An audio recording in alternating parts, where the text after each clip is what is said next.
আসলে মাধ্যমিকের রচনাতে প্রথমবার লিখেছিলাম তো যে শিক্ষক হতে চাই, তাই যখন মাধ্যমিকের বহু ছাত্রছাত্রী ধরলো যে দাদা এবার প্লিজ মাধ্যমিক এসে গেছে, একটা মাধ্যমিকের ভিডিও কিছু দাও, তাই এবার আর না বলতে পারলাম না।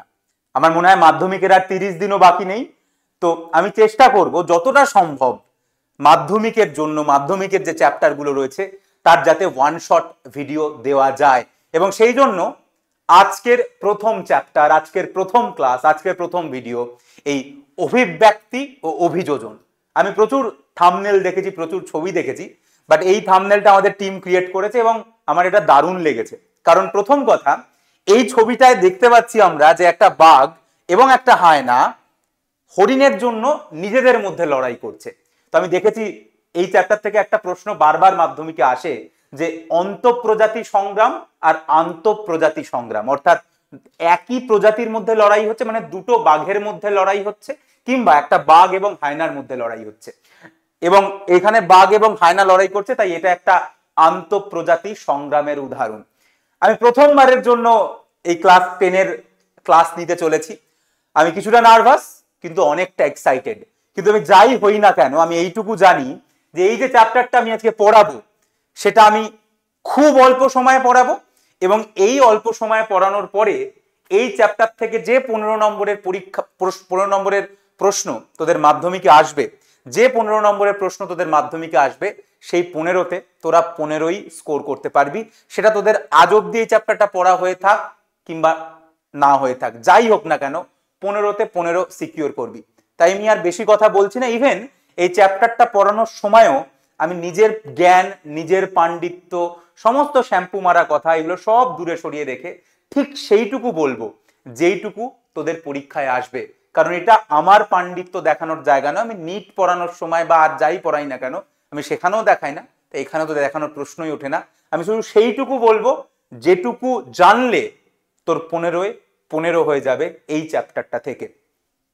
তাহলে আর দেরি না করে শুরু করা যাক আজকের প্রথম ক্লাস, এই মাধ্যমিক 2025-এর প্রথম ক্লাস, অভিব্যক্তি ও অভিযোজন, যেখান থেকে 15 নম্বর আসবে। এবং এই চ্যাপ্টারের শেষে ওই যে 5 নম্বরের যে প্রশ্নটা আসবে, কারণ আমরা জানি যে 1 নম্বরের প্রশ্ন আসে 6টা, 2 নম্বরের 2টো আর 5 নম্বরের একটা আসবে। তো সেই 5 নম্বরের কি প্রশ্নটা আসতে চলেছে এবছর সেটা আমি এই ক্লাসের শেষে বলে দেবো। আমি কি পুরোপুরি শিওর? জীবনে পুরোপুরি বলে কিছু হয় না, 100% বলে কিছু হয় না, তবে 99% চান্স আছে দুটো প্রশ্ন বলবো, ওই দুটোই আসবে এবারের 5 নম্বরের প্রশ্নে। সেটা এই ক্লাসের শেষে বলছি এবং খুবই অল্প সময় এই চ্যাপ্টারটাকে শেষ করব। তাহলে শুরু করা যাক অভিব্যক্তি ও অভিযোজন, কিন্তু আমরা একটু উল্টো ভাবে শুরু করি। আমরা শুরু করি অভিযোজন দিয়ে। দুটো শব্দ আছে, একটা হচ্ছে আচরণ, একটা হচ্ছে অভিযোজন। আচরণ মানে কি? আচরণ মানে হচ্ছে আমি এখন সোয়েটার পরে রয়েছি, আমি বাইরে বেরোলাম, প্রচন্ড গরম, আমি সোয়েটারটা খুলে ফেললাম। কেন সোয়েটার খুলে ফেললাম? গরম তাই। কিংবা আমি ক্লাসে ঢুকেছি, আমার স্যার ক্লাসে এসে বললেন এই অর্কদীপ তুমি বসো, আমি বসে পড়লাম। কেন বসে পড়লাম? স্যার বলেছে তাই। তার মানে আমাকে পরিবেশ যদি কিছু করতে বলে বা পরিবেশে যদি কোনো উদ্দীপক হয়, যেরকম বাইরে বেরোচ্ছি সূর্যের গরম, কিংবা অন্য কেউ, অন্য কোনো প্রাণী, অন্য কোনো জীব যদি আমাকে কোনো ইনস্ট্রাকশন দেয়, যেরকম আমার স্যার আমাকে দিল যে অর্কদীপ বসো, তাহলে আমি সেই কাজটা করি। সেই কাজটা আমাদেরকে কে করায়? অবভিয়াসলি আমাদের স্নায়ুতন্ত্র করায়। তাহলে আচরণের সংজ্ঞা যদি পরীক্ষায় আসে, তাহলে আচরণের সংজ্ঞা কি? আচরণের সংজ্ঞা হচ্ছে, আচরণের সংজ্ঞা কি? আচরণের সংজ্ঞা তাহলে কি হবে? পরিবেশের কোনো উদ্দীপক, পরিবেশের কোনো উদ্দীপক, যেরকম আমার গরম লেগেছিল যেটা পরিবেশের একটা উদ্দীপক, কিংবা অন্য জীবের জন্য, মানে যেরকম আমার স্যার আমাকে বললো তুমি বসো।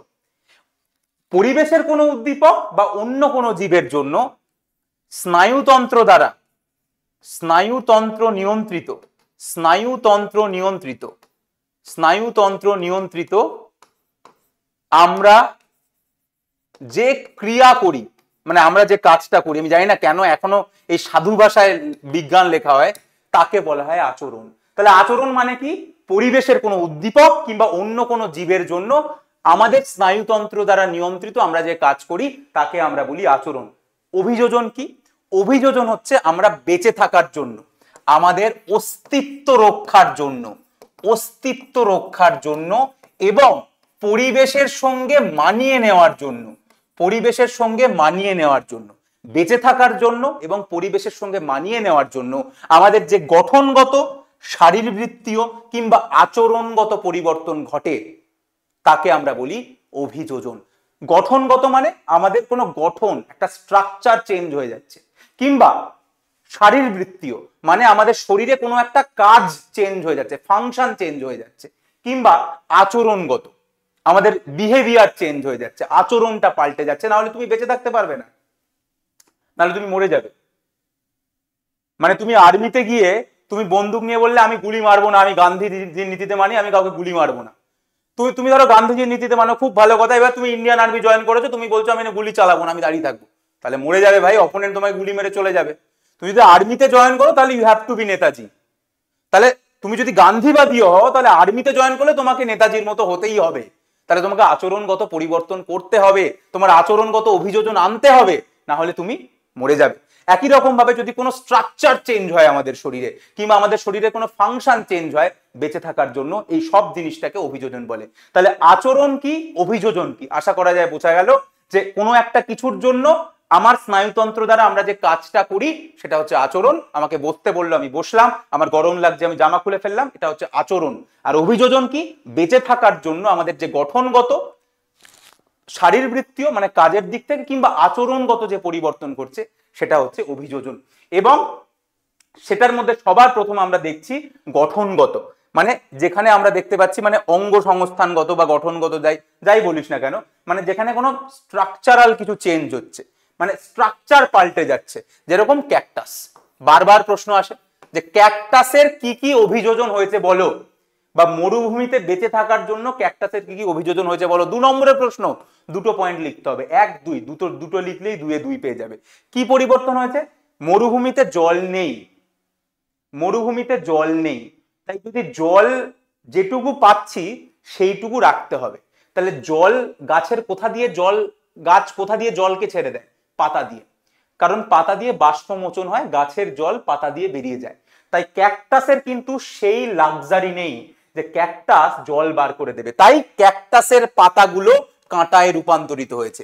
এতে দুটো সুবিধা, একটা হচ্ছে জলটাও সে বাঁচাতে পারে এবং এই কাঁটার সাহায্যে বিভিন্ন যে মরুভূমিতে অন্যান্য পশু পাখি আছে তাদের হাত থেকেও বাঁচতে পারে।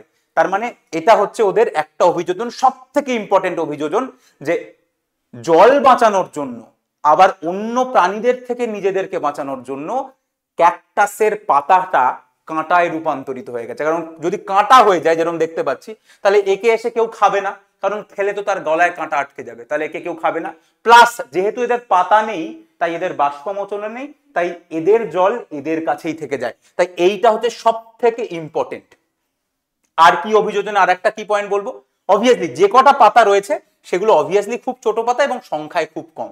তাহলে আমাকে যদি জিজ্ঞাসা করে যে কি ক্যাকটাসের কি অভিযোজন হয়েছে, তাহলে আমি প্রথমে বলবো এটা একটা অঙ্গ সংস্থানগত অভিযোজন, মানে স্ট্রাকচার চেঞ্জ হয়ে গেছে, পাতা নেই, পাতা কাঁটায় রূপান্তরিত হয়ে গেছে।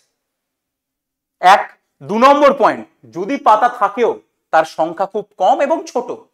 এবং 3 নম্বর, পাতাগুলো কাঁটায় রূপান্তরিত হয়ে গেছে যাতে আত্মরক্ষা হয় আর জলটাও যাতে বেরিয়ে না যায়। তাহলে দুটো পয়েন্ট মনে রাখবো, যদি পাতা থাকে সংখ্যায় কম এবং পাতা কাঁটায় রূপান্তরিত হয়ে গেছে, শেষ, 2 এ 2 হয়ে গেল।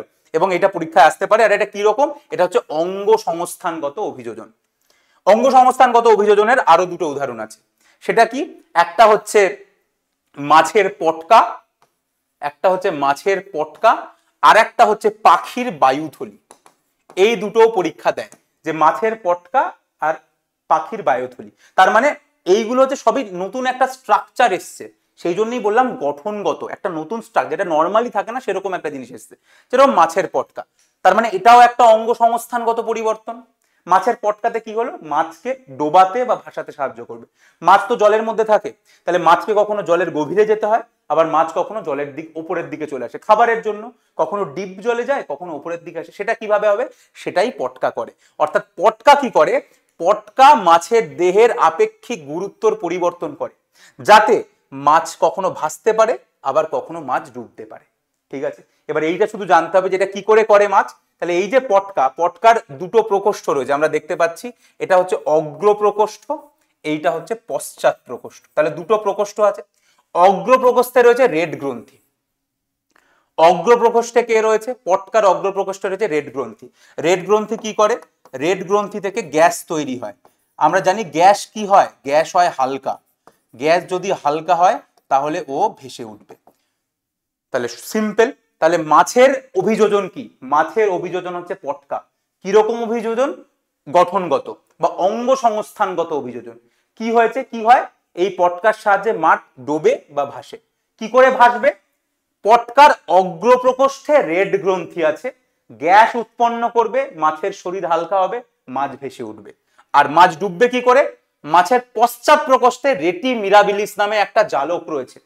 সেই জালক কি করবে? সেই জালক এই গ্যাসকে অ্যাবজর্ব করে মাছকে ভারী করে দেয়। তাহলে ডোবে কি করে? এই যে রেটি মিরাবিলিস রয়েছে, এরা কি করবে? এরা গ্যাসকে শোষণ করবে, এবং যখনই গ্যাস শোষণ হবে তখন মাছের শরীর ভারী হবে এবং মাছ ডুবে যাবে। তখন মাছ ডুবে যাবে। বোঝা গেল?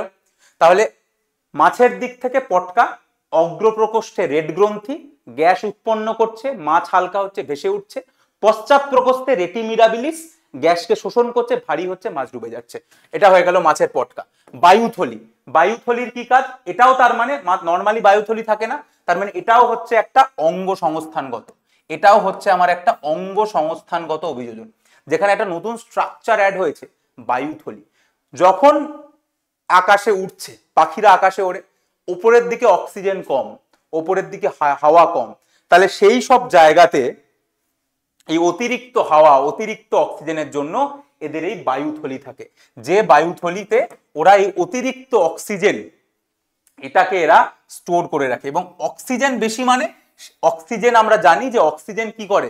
অক্সিজেন হচ্ছে খাবার পুড়িয়ে এনার্জি তৈরি করে। শ্বসনে তোরা পড়ে থাকবি যে খাবারকে কে পোড়ায়? অক্সিজেন পোড়ায়। তাহলে যত বেশি অক্সিজেন তত বেশি এটিপি। তার মানে বায়ুথলির কাজ কি?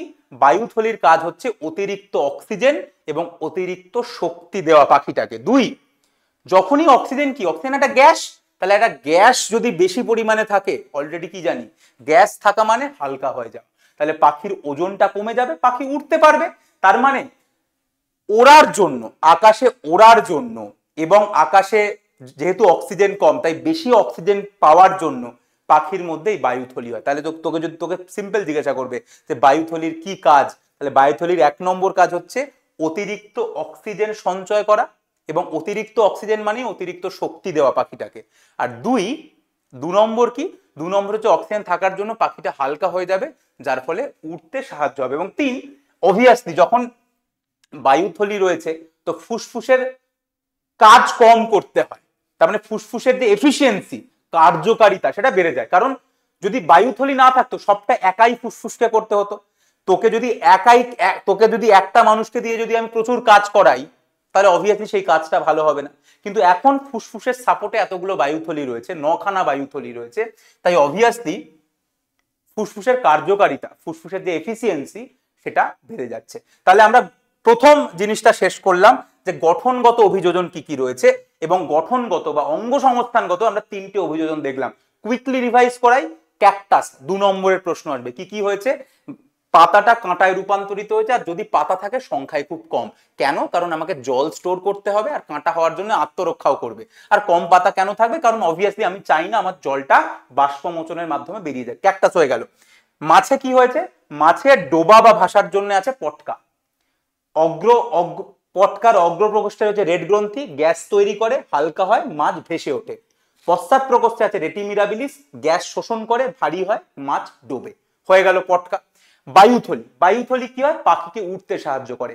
আকাশে অক্সিজেন কম, তাই অতিরিক্ত অক্সিজেন সঞ্চয় করে। অক্সিজেন মানেই এনার্জি বেশি তৈরি হয়, তাই অতিরিক্ত শক্তিও তৈরি করে, এবং অক্সিজেন স্টোর করে বলে পাখি হালকা হয়ে যায়, উঠতে হেল্প করে, এবং ফুসফুসের কার্যকারিতা বাড়িয়ে দেয়। So that is all about your গঠনগত বা অঙ্গ সংস্থানগত অভিযোজন।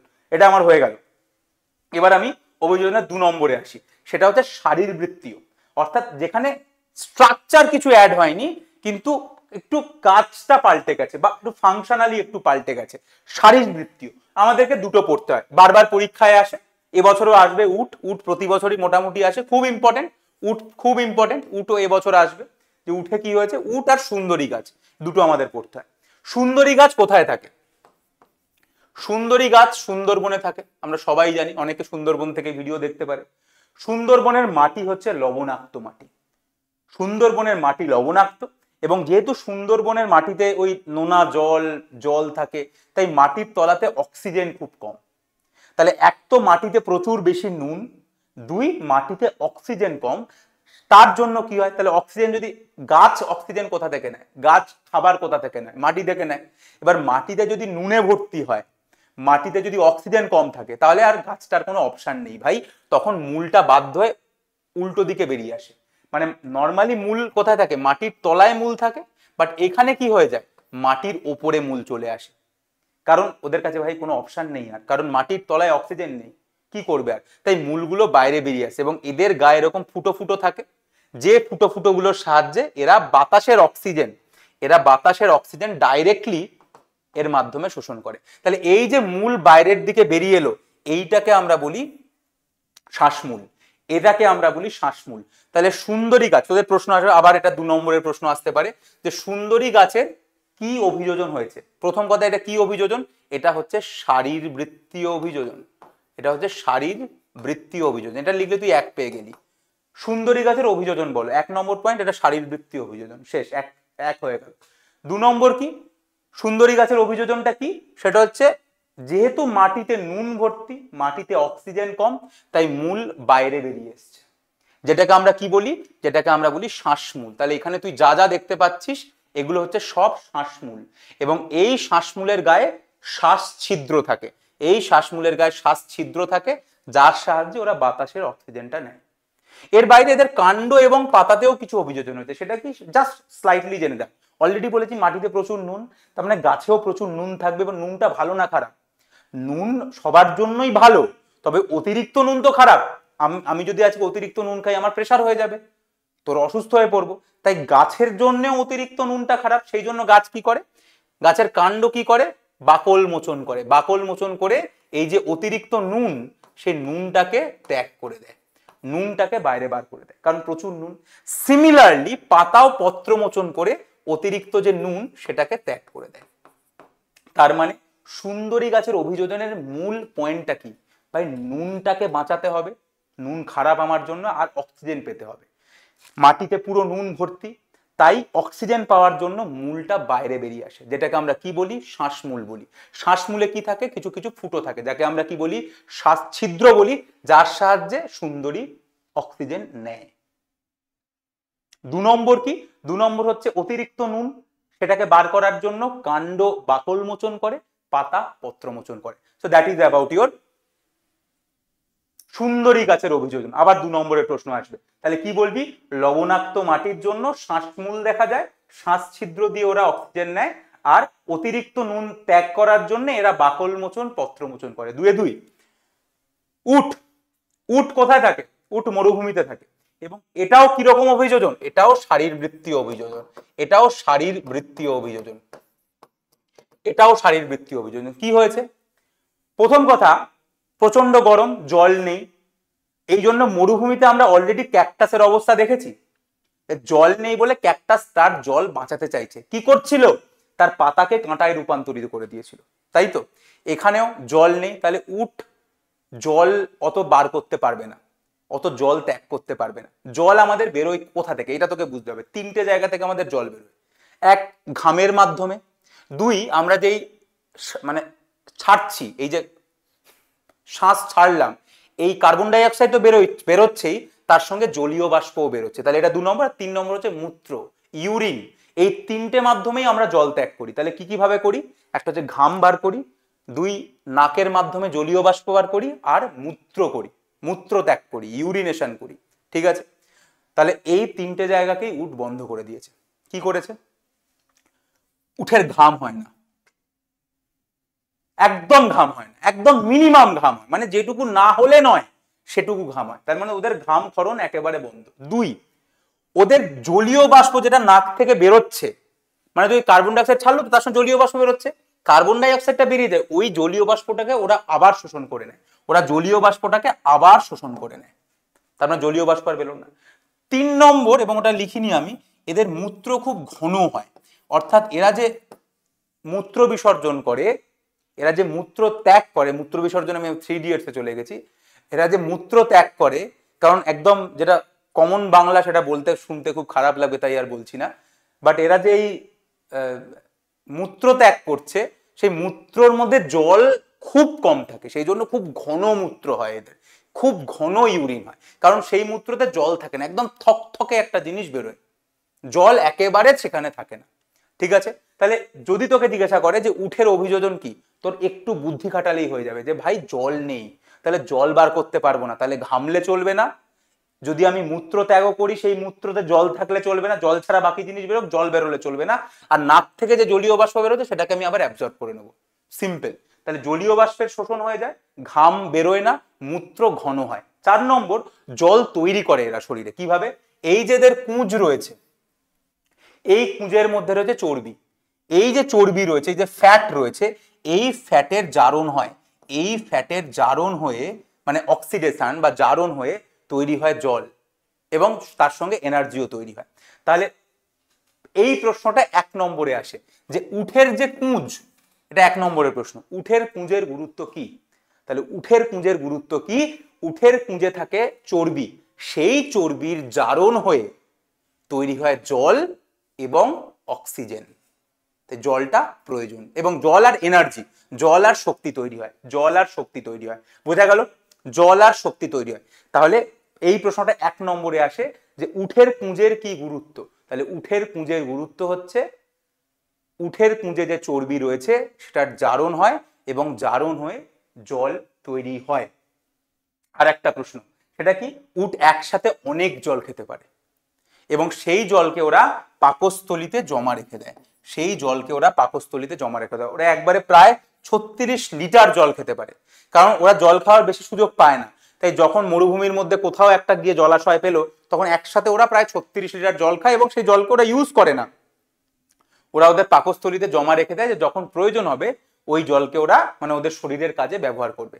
তাহলে তোদের শারীরবৃত্তীয় দুটো, ঠিক আছে, দুটো আমরা রিভাইজ করব, তার আগে যে প্রশ্নটা এবারে পরীক্ষায় আসবে সেটা হচ্ছে উঠের আরবিসি, লোহিত রক্ত কণিকা, উঠের আরবিসির কি অভিযোজন হয়েছে, এইটা একটা প্রশ্ন তোদের আসবে। উঠের যে লোহিত রক্ত কণিকা, উঠের যে রেড ব্লাড সেল, তার কি চেঞ্জ হয়েছে, কি চেঞ্জ হয়েছে?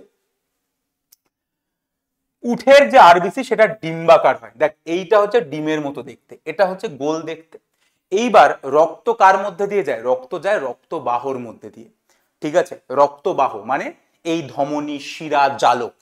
এবার উঠের শরীরে যে জালকগুলো রয়েছে সেগুলো খুব সরু, ঠিক আছে, খুব সরু, যদি দেখ গোল হতো তাহলে কিন্তু এটা আটকে যাচ্ছে, বাট ডিম্বাকার হওয়ার জন্য এটা কিন্তু ইজিলি চলে যাচ্ছে, এই এই নালীটার মধ্যে দিয়ে, জালকটার মধ্যে দিয়ে কিন্তু ইজিলি চলে যাচ্ছে, যদি গোল হতো এটা কিন্তু আটকে যেত। তাহলে ডিম্বাকার হওয়ার সুবিধাটা কি, ডিম্বাকার হওয়ার সুবিধাটা হচ্ছে জালকের মধ্যে দিয়ে, জালকের মধ্যে দিয়ে সহজে যেতে পারে, খুব সহজভাবে লিখলে এটা, কারণ তুই বুঝতে পারছিস যদি গোল হতো তাহলে কিন্তু এই দেখেছি আটকে যেত, তাই গোল হয় না, এদের ডিম্বাকার হয় যাতে জালকের মধ্যে দিয়ে চলে যেতে পারে। 2 নম্বর, এরা সাইজে অনেক বড় হতে পারে, মানে এরা ফুলতে পারে অনেক বেশি, ধর এটা নর্মালি, আর এটা ধর নর্মালি এরকম ডিম্বাকার, এরকম ধর উঠের আরবিসিটা এরকম, এটা ফুলে এত অবধি ফুলতে পারে, ফেটে যায় না। নর্মালি বেলুন, এটা ভাব বেলুন, এবার বেলুনে তুই জল ভরছিস জল ভরছিস জল ভরছিস, একসময় তো বেলুনটা ফেটে যাবে, কিন্তু এদের সেই ফোলার ক্যাপাসিটিটা বিশাল, মানে এটা খুব বড় বেলুন, বেলুনকে তুই যখন চিপসে ফেলিস বেলুন তো ছোট হয়ে যায়, কিন্তু আমরা দেখি বাজারে অনেক রকম 2 টাকারও বেলুন পাওয়া যায়, 20 টাকারও বেলুন পাওয়া যায়, 50 টাকারও বেলুন পাওয়া যায়। 2 টাকার বেলুন কি হয়, একটু ফুলিয়েই ফেটে যাবে, আবার 20 টাকার বেলুন কি অনেক বড় বেলুন হবে, ফাটবে না।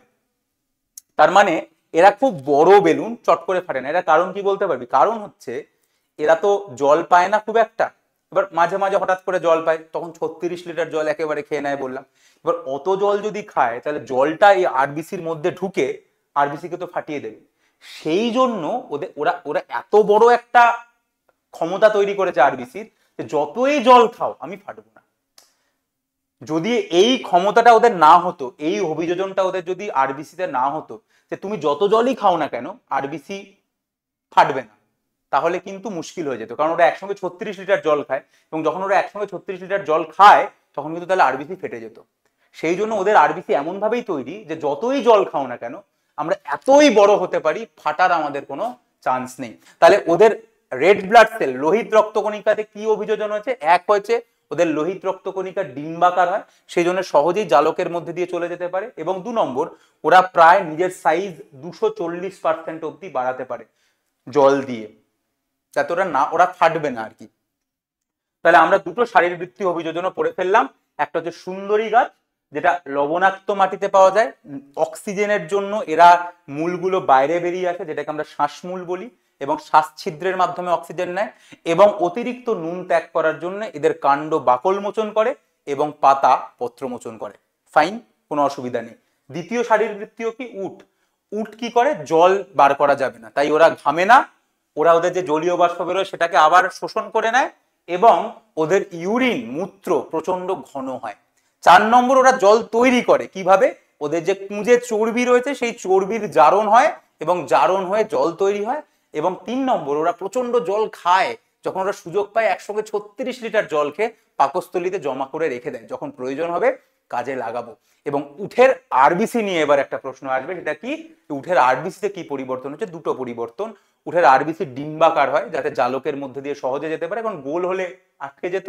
এবং 2 নম্বর, এরা যেহেতু অতিরিক্ত জল খায় মাঝে মধ্যে, তাই যাতে না ফাটে আরবিসিটা, সেই জন্য এদের আরবিসির বড় হওয়ার সাইজ প্রচন্ড বেশি। এরা 240% অব্দি বড় হতে পারে। চাই কত জল খাবি খা, আমি ভাই ফাটবো না। লাস্ট অভিযোজনের শেষ পার্ট, সেটা হচ্ছে এই আচরণগত অভিযোজন। আচরণগত অভিযোজন মানে যেখানে বিহেভিয়ার চেঞ্জ হয়েছে। এবং এখানে যার কথা পড়তে হয় সেটা হচ্ছে শিম্পাঞ্জি। শিম্পাঞ্জি কি করে? শিম্পাঞ্জি উই পোকা শিকার করে, শিম্পাঞ্জি বাদাম ভেঙে খায়, শিম্পাঞ্জি পাতাগুলোকে ওষুধ হিসেবে ব্যবহার করে। তাহলে তিনটেই আছে শিম্পাঞ্জির কাজ। একটা হচ্ছে উই পোকা শিকার করে। কিভাবে উই পোকা শিকার করে? দেখতেই পাচ্ছিস, শিম্পাঞ্জি একটা ডাল যার মধ্যে কোনো পাতা নেই, তাহলে একটা পাতাবিহীন ডালকে, পাতাবিহীন একটা গাছের ডালকে ওরা উই গাছের ডিবির মধ্যে ঢুকিয়ে দেয়। তাহলে উই গাছের যেই ডিবির মধ্যে ঢুকিয়ে দিল, এবার এই ডাল বেয়ে এই উই পোকাগুলো আসবে, যেই বেরোবে উই পোকাগুলো এবারও খেয়ে ফেলবে। তাহলে এই পাতাবিহীন ডালকে ওরা উই গাছের ডিবির মধ্যে ঢুকিয়ে দেয়। এবার এই উই গাছের ডিবি ধরে এই উই পোকাগুলো বেরিয়ে আসবে। পাতাবিহীন ডাল ওরা কি করলো? ডিবির মধ্যে ঢুকিয়ে দিল। এইবার উই পোকাগুলো বেরিয়ে আসবে, উই পোকা ডাল ধরে বেরিয়ে আসবে, এবার ডাল ধরে বেরিয়ে আসবে, এবং ওকে ওরা খাবে। তাহলে বোঝা গেল। তাহলে শিম্পাঞ্জি কি করছে? ডাল নিচ্ছে, একটা ডাল থেকে সব পাতাগুলোকে ছাড়াচ্ছে, তারপরে সেই ডালটাকে উই ডিবির মধ্যে ঢুকিয়ে দিচ্ছে, এবার উই ডিবি ধরে ধরে ধরে ধরে সমস্ত উই পোকাগুলো বেরিয়ে আসছে, সেই উই পোকাগুলোকে খেয়ে নিচ্ছে। এটা কি? এটা হচ্ছে এই যে পাথরটা, এটাকে নেহাই বলে। এই পাথরের ওপর বাদাম রেখেছে, সেই বাদাম রেখে কোনো পাথর জোগাড় করেছে ওরা, যে পাথরটাকে তোরা প্রাকৃতিক একটা হাতুড়ি টাইপের বলতে পারিস। মানে ওদের কাছে তো আর হাতুড়ি নেই, তাই ওরা হাতুড়ির মতো ব্যবহার করছে, সেটা কোনো পাথর টাথর হতে পারে। সেই পাথরকে ব্যবহার করে ওরা বাদাম ভাঙছে। তাহলে ওরা এটার মাধ্যমে ওরা বাদাম ভাঙছে। তাহলে তলায় একটা পাথর রেখেছে যেটাকে নেহাই বলছে, তার উপরে বাদাম রেখেছে, এবং তার উপরে ন্যাচারাল হাতুড়ি, মানে ওদের কাছে যা পাওয়া যায় পাথর টাথর দিয়ে সেই বাদাম ভাঙছে।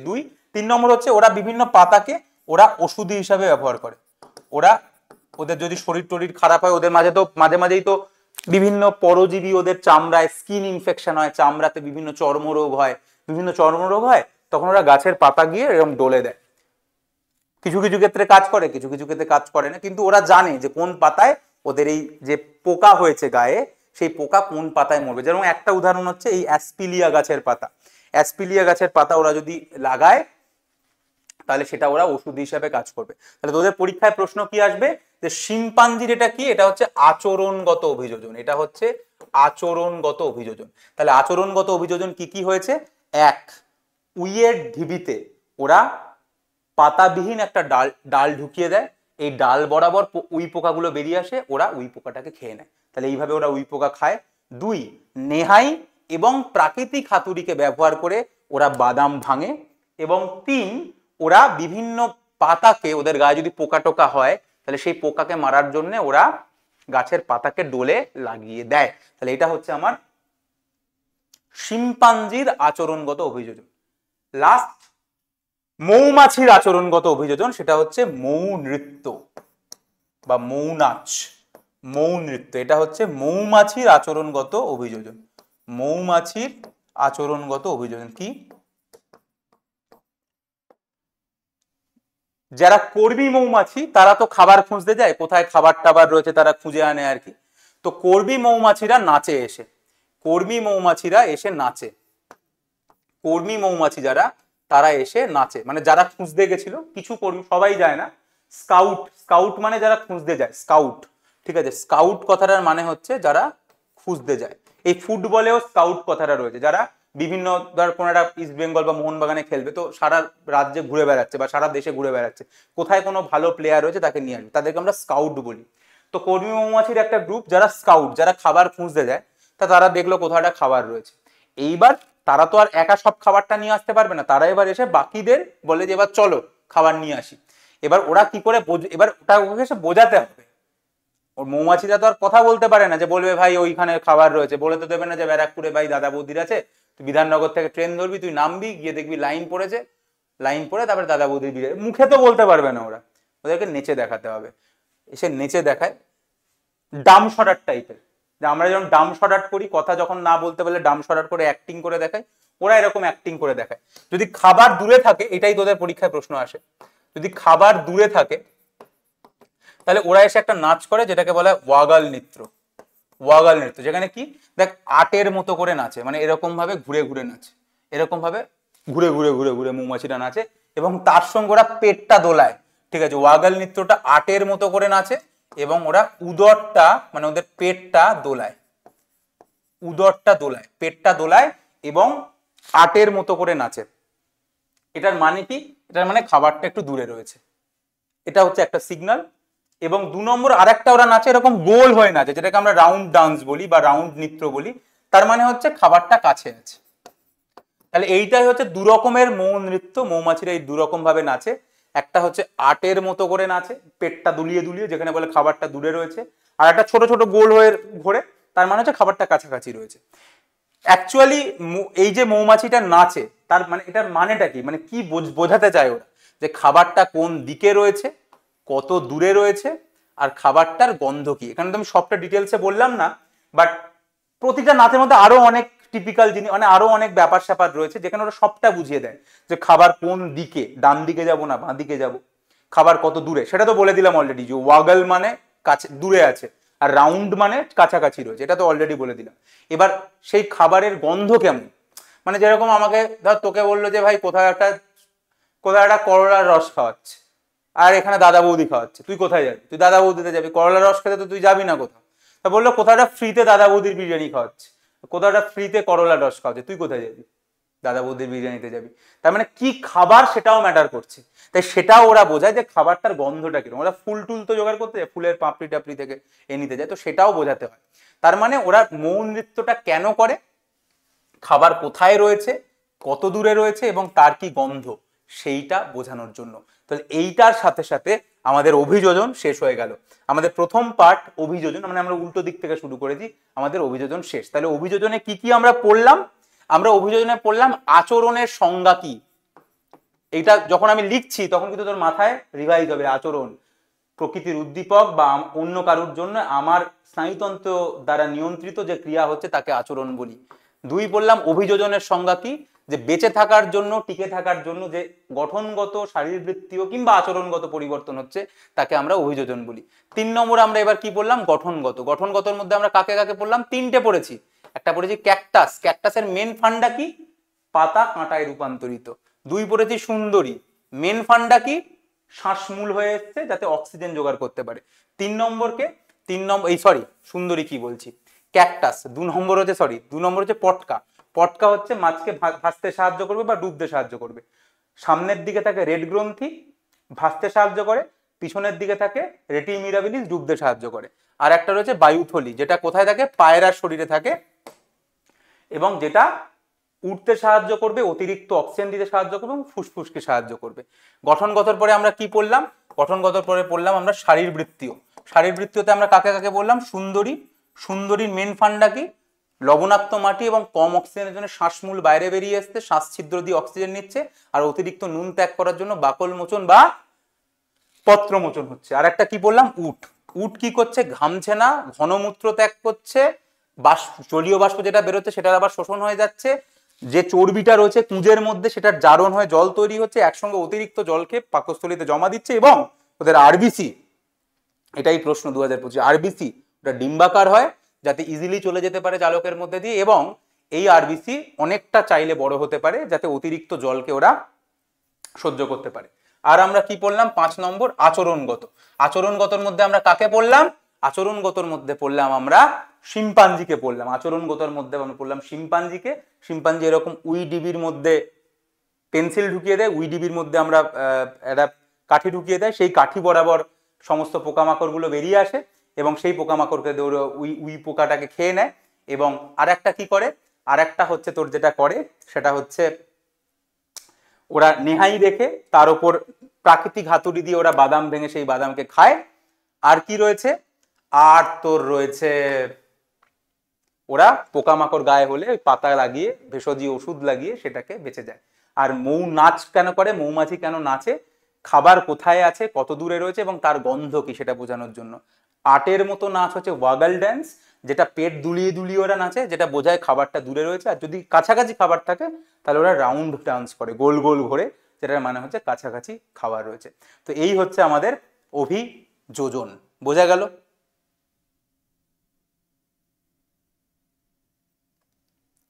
ক্লিয়ার? তাহলে প্রথম অংশ হয়ে গেল।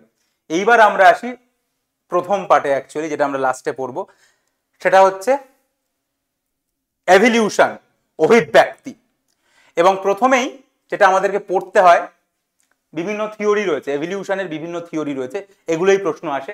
একটা হচ্ছে ল্যামার্ক। ল্যামার্ক, ল্যামার্কের বইয়ের নাম কি? Philosophic zoology. এটা একটা প্রশ্ন হতে পারে যে ল্যামার্ক কি বই লিখেছিল? ফিলোসফিক জুলজি, বইয়ের নাম ফিলোসফিক জুলজি। সাল কত? 1809 সালে এই বইটা তৈরি লেখা হয়েছিল, ফিলোসফিক জুলজি। প্রশ্ন আসে ল্যামার্কের প্রতিপাদ্য, মানে ল্যামার্কের যে থিওরি, সেই থিওরিগুলো বলো। থিওরিগুলো তোকে জানলেই হবে। সেটা কি? ল্যামার্ক বলেছে যে তোমার প্রতিটা প্রাণী বা প্রতিটা জীবের শরীরে অভ্যন্তরীণ গুরুত্বপূর্ণ শক্তি আছে, যেটা ইংরাজি হচ্ছে ইন্টারনাল ভাইটাল ফোর্স। মানে নিজের শরীরেই একটা এনার্জি রয়েছে যেটাই আস্তে আস্তে আমাকে বড় করেছে। অ্যাকচুয়ালি আমরা কি পড়ছি? আমরা পড়ছি এভলিউশন। আমরা পড়ছি এভলিউশন মানে অভিব্যক্তি। এটার মানে কি? এই যে একটা আগে একটা সেল ছিল, একটা সেল, একটা কোষ, সেই কোষ থেকে আজকে একটা গোটা মানুষ দাঁড়িয়ে আছে। এই যে একটা হিউজ চেঞ্জ, এটাই এভলিউশন, এটাই হচ্ছে অভিব্যক্তি। এই যে একটা বিশাল পরিবর্তন হয়েছে, মানে একটা এককোষী প্রাণী থেকে, একটা এক কোষ থেকে, একটা সিঙ্গেল সেল থেকে একটা গোটা মানুষ, এটা কি করে হলো? এটাই হচ্ছে এভলিউশন বা অভিব্যক্তি। এটাই হচ্ছে এভলিউশন বা অভিব্যক্তি। মানে এই যে আজকে আমরা মানুষ দাঁড়িয়ে রয়েছি, এত ভাবছি, শুনছি, আমরা ইউটিউবে ভিডিও বানাচ্ছি, 5G নেট, আর্টিফিশিয়াল ইন্টেলিজেন্স, এত কিছু হচ্ছে, এই মানুষই একটা সময় সেই গুহাতে ছবি আঁকতো, সেই মানুষই আজকে এইসব করছে। এটা কি করে হলো? এই চেঞ্জ, এইটাই হচ্ছে এভলিউশন। এটাকেই আমরা বলি অভিব্যক্তি। মানে কি করে আমাদের বিবর্তন হলো, কিভাবে আমরা এত আধুনিক হয়ে গেলাম, কিভাবে আমরা এত উন্নত হলাম। আগে ডাইনোসর ছিল, আজ ডাইনোসর নেই। কেন ডাইনোসর নেই? আমরা কেন রয়ে গেলাম? তাহলে এই সমস্ত কিছুই হচ্ছে এই যে পরিবর্তন হয়েছে, ক্রমপর্যায়ে যে আমাদের পরিবর্তন হয়েছে, এবং আমরা যে একটা সরল থেকে জটিল হয়ে গেছি, আমরা যে প্রচন্ড উন্নত হয়ে গেছি অনুন্নত থেকে, এই গোটা জিনিসটাকেই আমরা বলি অভিব্যক্তি বা এভলিউশন। এবং এই এভলিউশন কিভাবে হলো সেইটা বলার জন্য দুজন মানুষ, অনেক মানুষ আছেন, তবে দুজন মানুষের কথা তোদেরকে পড়তে হয়। একজন হচ্ছে ল্যামার্ক আর একজন হচ্ছে ডারউইন। এরা ব্যাখ্যা করেছেন যে কিভাবে এটা হয়েছে। তো সেইখান থেকে সবার প্রথম আসে ল্যামার্ক। ল্যামার্ক কি ব্যাখ্যা করেছেন? বলছে যে আমাদের নিজেদের মধ্যেই ভাই প্রচুর শক্তি রয়েছে, সেই শক্তি বেড়েছে, আমরা বড় হয়ে গেছি। এইটা হচ্ছে আভ্যন্তরীণ যে শক্তি রয়েছে, সেটাই আমাদেরকে আয়তনে বড় করে তুলেছে, আমাদের যে ভিতরের শক্তি সেই মানে মানুষ তো এক সময় ছোট ছিল, বেঁটে ছিল, এরকম ঝুঁকে ঝুঁকে হাঁটতো, সেখান থেকে আজকে এইভাবে হাঁটছে। কেন? কারণ ওর যে আভ্যন্তরীণ শক্তি রয়েছে সেটাই আজকে আমাকে এরকম ভাবে, আমি আগে হাঁটতাম, আমি কথা বলতে পারতাম না, আমি করতাম, সেখান থেকে আমি সোজা হয়ে দাঁড়িয়ে বড় বড় বাতেলা দিচ্ছি। এইটা হয়েছে আমার অভ্যন্তরীণ শক্তির জন্য, এটা ল্যামার্ক বলে। তা ল্যামার্কের প্রথম থিওরি হচ্ছে অভ্যন্তরীণ শক্তি। 2, ল্যামার্ক বলেন যদি প্রয়োজন হয় তাহলে আমাদের নতুন অঙ্গ তৈরি হয়েছে।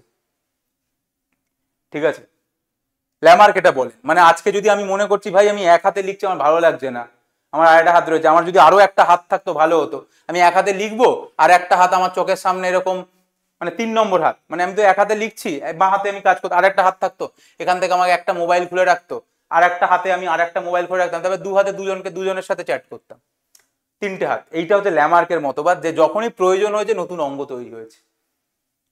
তোর মনে হয় এটা বাস্তব? আমার তো মনে হয় না ভাই খুব একটা, যে যত চাহিদা হয়েছে নতুন নতুন অঙ্গ, মানে আমার যদি এখন চাহিদা হয় আমার আর একটা হাত, তাহলে আমার কি আর একটা হাত তৈরি হয়ে যাবে?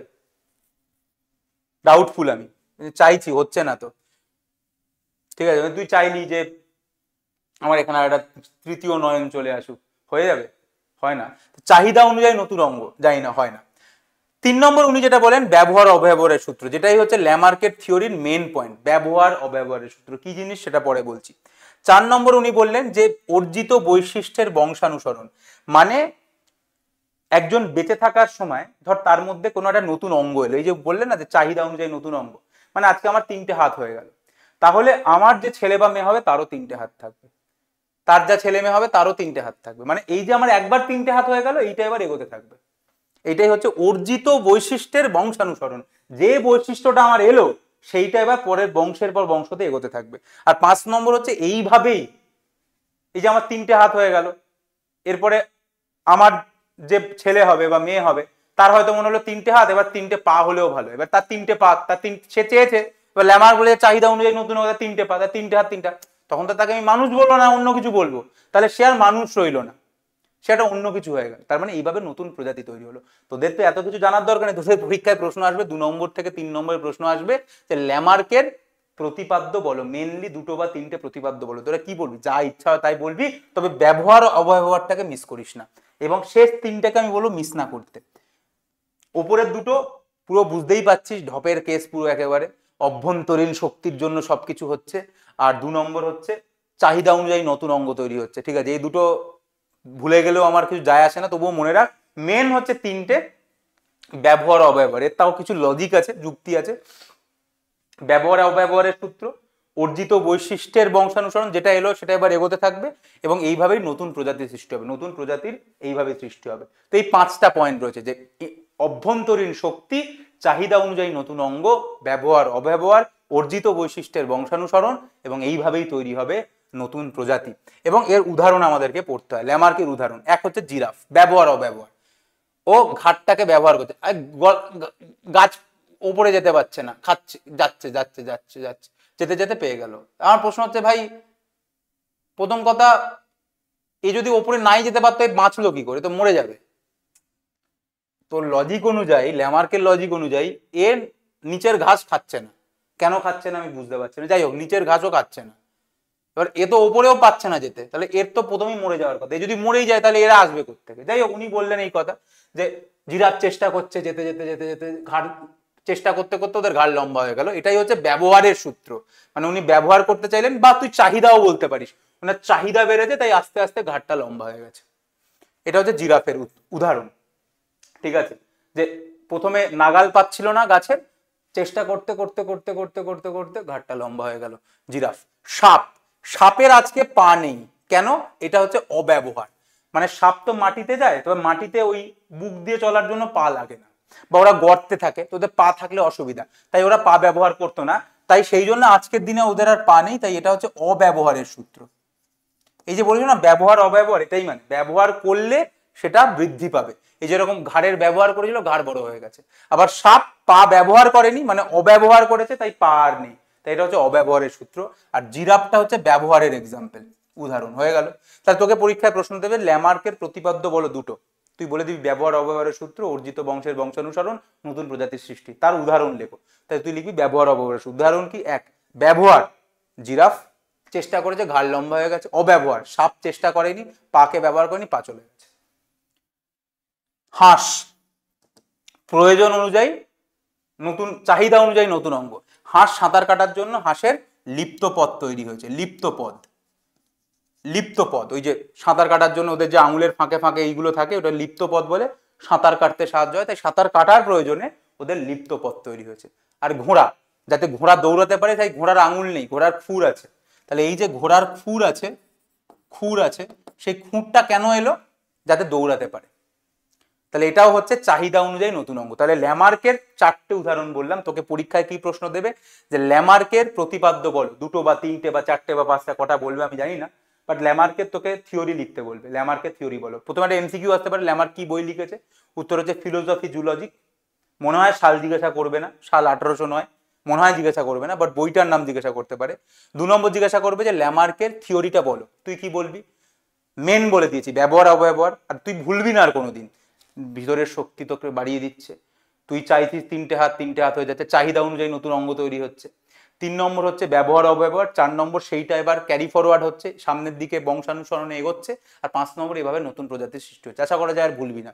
এবার বলবে যে ল্যামার্কের থিওরির উদাহরণ লেখো, তাই তুই লিখবি জিরাফ, ব্যবহারের সূত্র, যত ব্যবহার করতে চাইছিল তাই ঘাড় লম্বা হয়ে গেছে। অব্যবহার, সাপ পা ব্যবহার করেনি, অব্যবহার করেছে, পা চলে গেছে, পা নেই। চাহিদা অনুযায়ী নতুন অঙ্গ, লিপ্ত পদ তৈরি হয়েছে, ঘোড়ার খুর তৈরি হয়েছে। ক্লিয়ার? ল্যামার্ক শেষ। এবার চলে আসে ডারউইন।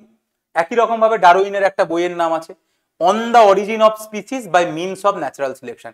পুরো নামটাই যদি পরীক্ষায় আসে লিখতে হবে, তবে আমার মনে হয় এমসিকিউতে আসবে, তাই পুরো বইয়ের নাম হয়তো লিখতে দেবে না, বাট এই যে অন, পুরোটাই ইম্পর্টেন্ট। অনেকে লেখে origin of species by means of natural, but পুরো বইটার নাম হচ্ছে on the origin of species by means of natural selection.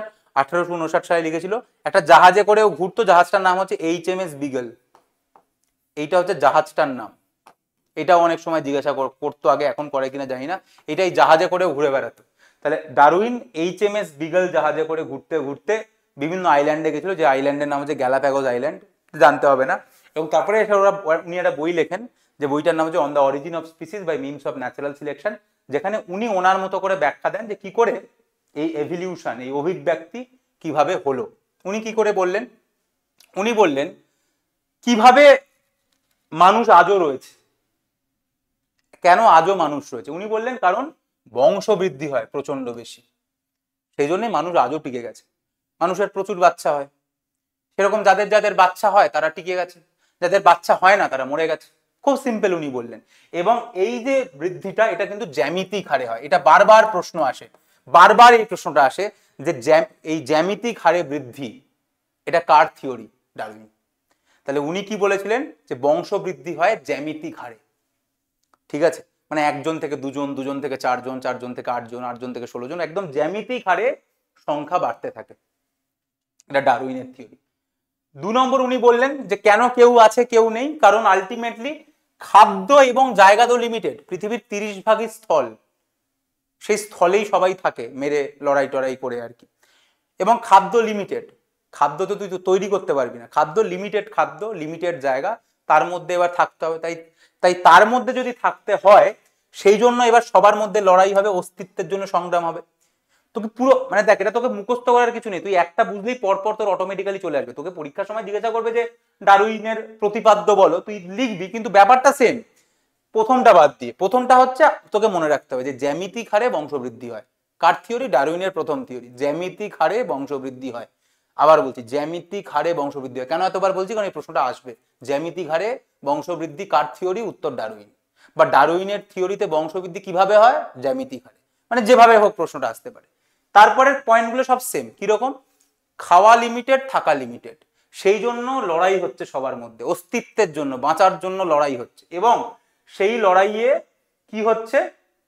সেই লড়াইয়ের মধ্যে আলটিমেটলি যে যোগ্যতম, যে বেস্ট, সে টিকে যাচ্ছে, সে প্রকৃতি বা এনভায়রনমেন্ট বা নেচার তাকে সিলেক্ট করছে। এই যে বইটার নাম দেখছিস না, ন্যাচারাল সিলেকশন, মানে প্রাকৃতিক নির্বাচন। অর্থাৎ যে বেস্ট, এই যে লড়াইটা যে হচ্ছে, সেখানে যে যোগ্যতম তাকেই নেচার সিলেক্ট করছে, তাকেই সেই টিকে থাকছে, এবং যার ফলে নতুন প্রজাতির আলটিমেটলি তৈরি হচ্ছে। এবং এখানে একটা পয়েন্ট রয়েছে যে এই যে যোগ্যতম বা কারা টিকছে লড়াইতে বা কে জিতছে, সেইখানে বলতে গিয়ে ডারউইন বলছে একটা পয়েন্ট আছে যার নাম হচ্ছে প্রকরণ। প্রকরণ কথাটার মানে কি? প্রকরণ কথাটার মানে সহজভাবে বললে একটা বৈশিষ্ট্য, যেটা আমার আছে তোর নেই। যেরকম ধর এবছর যে মাধ্যমিকে ফার্স্ট হবে, আমি জানি না কে মাধ্যমিকে ফার্স্ট হবে, যে মাধ্যমিকে ফার্স্ট হবে 700-তে সে 695, 96 বা 700-তে 700 পাবে, জানি না কত পাবে। আবার কেউ একজন 500 পাবে। এবার যে 700-তে 695 পাচ্ছে আর যে 700-তে 500 পাচ্ছে, দুজন কিন্তু এক নয়, দুজনের মধ্যে কিছু পার্থক্য আছে। কি পার্থক্য হতে পারে? যে 695 তার মধ্যে এই ক্ষমতা রয়েছে যে টানা 12 থেকে 13 ঘন্টা টানা পড়তে পারে, তা সেই ক্ষমতা আছে। কিংবা সে পড়ে অনেকদিন মনে রাখতে পারে, হতে পারে তার হাতের লেখাটাও ভালো। অর্থাৎ এই যে হাতের লেখা ভালো, পড়ে বেশি দিন মনে রাখতে পারা, কিংবা টানা 12 ঘন্টা পড়তে পারা, এই যে কোয়ালিটিটা, এই কোয়ালিটিটা যে ফার্স্ট হবে তার মধ্যে রয়েছে, কিন্তু যে 500 পাবে সেটা তার মধ্যে নেই। তাহলে এই কোয়ালিটিটার জন্যই এ ফার্স্ট হয়ে গেল। কিন্তু ওরা যদি ওর মধ্যেও থাকতো তাহলে ও ফার্স্ট হয়ে যেত। কিন্তু পৃথিবীতে এরকম হয় না, এই জন্যই আমরা বলি কপাল। কারুর জন্ম হয় শাহরুখ খানের ঘরে, তার মানে সে জন্মেছেই ওখানে, তুই কি করবি, সে জন্মেই বড় লোক। আবার কারুর জন্ম হয় খুব গরিব অবস্থায়, তুই সেই ভাগ্যকে পরিবর্তন করতে পারবি? পারবি না, এটা তোর বৈশিষ্ট্য।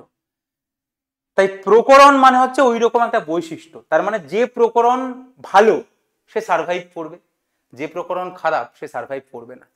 ধর কোনো একটা পরীক্ষায় যে ফার্স্ট হবে সেই শুধু চান্স পাবে। এবার অবভিয়াসলি সেই পরীক্ষা, ধর একটাই সিট, এবার সেই পরীক্ষাটাতে যে ছেলেটা পরিশ্রম করতে পারে, বুদ্ধিমান, মেধাবী, পড়া মনে রাখতে পারে, সেই জিতবে। যার বুদ্ধি কম বা যা পড়া মনে রাখতে পারে সে তো হেরে যাবে ভাই। তাই জিতবে কে? যার মধ্যে সেই ভালো প্রকরণটা রয়েছে, সেই ভালো ভ্যারিয়েশনটা রয়েছে, সেই জিতবে আলটিমেটলি। এবং দেখা যায় যে সেই প্রকরণটা পরের জেনারেশনেও যায়। এটা ডারউইন বলেছেন, আমি বলছি না। আমি কিন্তু এটা মনে করি না, এটা সবসময় হয় না। কারণ সেরকম হলে সব যে সায়েন্টিস্ট তাদের ছেলেমেয়েরাও সায়েন্টিস্ট হতেন, তার বাবা নোবেল পেয়েছে তার ছেলেও নোবেল পেত। এরকম কি হয়? আইজ্যাক নিউটনকে তো তুই চিনিস, আইজ্যাক নিউটনের ছেলেকে তুই চিনিস, বা আইজ্যাক নিউটনের বাবাকে তুই চিনিস? দুটোকেই চিনিস না, কাউকে চিনিস, তুই শুধু আইজ্যাক নিউটনকে চিনিস। তার মানে এটা যে সবসময় যাবে বংশানুসরণে তা নয়, বাট ডারউইন বলেছিল। যাই হোক, আমি অত বেশি কথায় আর যাচ্ছি না। মোট কথা তোদের জিজ্ঞাসা করবে ডারউইনের প্রতিপাদ্য বলো, খুব সহজভাবে বললে জ্যামিতিক হারে বংশবৃদ্ধি। প্রশ্ন আসবে এটা, জ্যামিতিক হারে বংশবৃদ্ধি কার থিওরি? ডারউইন। ডারউইন কি বলেছেন? বংশবৃদ্ধি হয় কিভাবে? জ্যামিতিক হারে। হয়ে গেল। সীমিত খাদ্য বাসস্থান, সেই জন্য অস্তিত্বের জন্য সংগ্রাম হচ্ছে, যোগ্যতম উঠছে এবং যোগ্যতমর প্রাকৃতিক নির্বাচন হচ্ছে, নতুন প্রজাতি সৃষ্টি হচ্ছে। এবং কারা জিতছে? যাদের মধ্যে প্রকরণটা ভালো। তাই প্রকরণের এবং সেই প্রকরণের বংশানুসরণ হয়। এই পয়েন্টগুলো থাকবে, আশা করা যায় ভুলবি না এগুলো। তো এটা হচ্ছে ডারউইনের থিওরি। এইবার সংগ্রামটা নিয়ে আসি। এই যে সংগ্রাম, অস্তিত্বের জন্য সংগ্রাম, এই যেটা আমার ছবি ছিল শুরুতে, এই সংগ্রাম 3 রকম হয়। একটা হচ্ছে আন্তঃপ্রজাতি। আন্তঃপ্রজাতি মানে দুটো প্রজাতির মধ্যে, তোরা ছোটবেলায় পড়েছিস আন্ত স্কুল প্রতিযোগিতা, মানে যেখানে দুটো স্কুলের মধ্যে প্রতিযোগিতা। আর একটা অন্তঃস্কুল প্রতিযোগিতা, মানে যেটা একটা স্কুলের বিভিন্ন ক্লাসের মধ্যে প্রতিযোগিতা হচ্ছে। তাহলে একটা আন্তঃস্কুল মানে একটা স্কুলের সঙ্গে আরেকটা স্কুল, আর একটা অন্তঃস্কুল মানে একটা স্কুলের মধ্যেই বিভিন্ন ছেলে মেয়ের মধ্যে হচ্ছে। এখানে আমরা ছবিটা কি দেখছি? একটা বাঘ এবং একটা হায়না হরিণের জন্য নিজেদের মধ্যে লড়াই করছে। তাহলে এইটা হচ্ছে দুটো আলাদা প্রজাতি, এটা বাঘ, এটা হায়না, মানে দুটো আলাদা। পরীক্ষা যেভাবে খুশি আসতে পারে, কিন্তু যখনই দেখবি দুটো আলাদা আলাদা নাম বলছে, মানে বাঘ বা সিংহ বা হরিণ বা হায়না, মানে দুটো আলাদা নাম, যে দুজনের মধ্যে লড়াই হচ্ছে, যেটা দুটো এক নয়। ধর অ্যাজ ফর এক্সাম্পল রুই মাছ, কাতলা মাছ, এই দুজনে লড়াই করছে পোকামাকড়ের জন্য, তাহলেই এটা আন্তঃপ্রজাতি। ধর বাজ পাখি, ঈগল, মানে দুটো আলাদা নাম চলে আসা মানেই সেটাই আন্তঃপ্রজাতি। যেখানে দুটো আলাদা প্রজাতি, দুটো আলাদা প্রজাতি মধ্যে লড়াই হচ্ছে। আর এখানে কি? এখানে দেখ 3টে বাঘের মধ্যে লড়াই হচ্ছে হরিণ খাওয়ার জন্য। তাহলে এইটা হচ্ছে অন্তঃপ্রজাতি, যখন একই প্রজাতির মধ্যে লড়াই হচ্ছে, একই প্রজাতির মধ্যে লড়াই হচ্ছে। মানে এটা এই বারবার এই প্রশ্নটা আসে, ও গোলানোর কিছু নেই। তুই দেখবি পরীক্ষা কি, যদি বলে যে 10টা বাঘের মধ্যে লড়াই হচ্ছে, তাহলেই সেটা 10টা হায়নার মধ্যে লড়াই হচ্ছে, 10টা সিংহ, 10টা হরিণ, মানে যেখানে একই লোকের মধ্যে লড়াই হচ্ছে, দুটো মানুষের মধ্যে লড়াই হচ্ছে। 10টা মানুষের মধ্যে লড়াই হচ্ছে, এবার মানুষের সঙ্গে বাঘের লড়াই হচ্ছে, তাহলে মানুষের সঙ্গে বাঘের লড়াই আন্তঃপ্রজাতি, দুটো মানুষের লড়াই অন্তঃপ্রজাতি। তাহলে এই দুটো হয়, কিন্তু এর বাইরেও একজন ওপরওয়ালা আছে, যেটা হচ্ছে পরিবেশ, তার সঙ্গে আমাদেরকে লড়াই করতে হয়।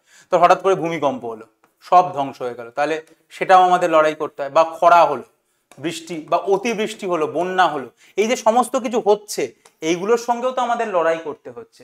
তাহলে আমরা সংগ্রাম 3 ভাবে করি। এই যে ডারউইন বলেছেন যে আমাদেরকে বাঁচার জন্য লড়াই করতে হয়, তাহলে আমরা 3 রকম লড়াই করি। একটা হচ্ছে বিভিন্ন কোচিং ইনস্টিটিউট নিজেদের মধ্যে লড়াই করে স্টুডেন্ট পাওয়ার জন্য, সেটা হচ্ছে আন্তঃপ্রজাতি।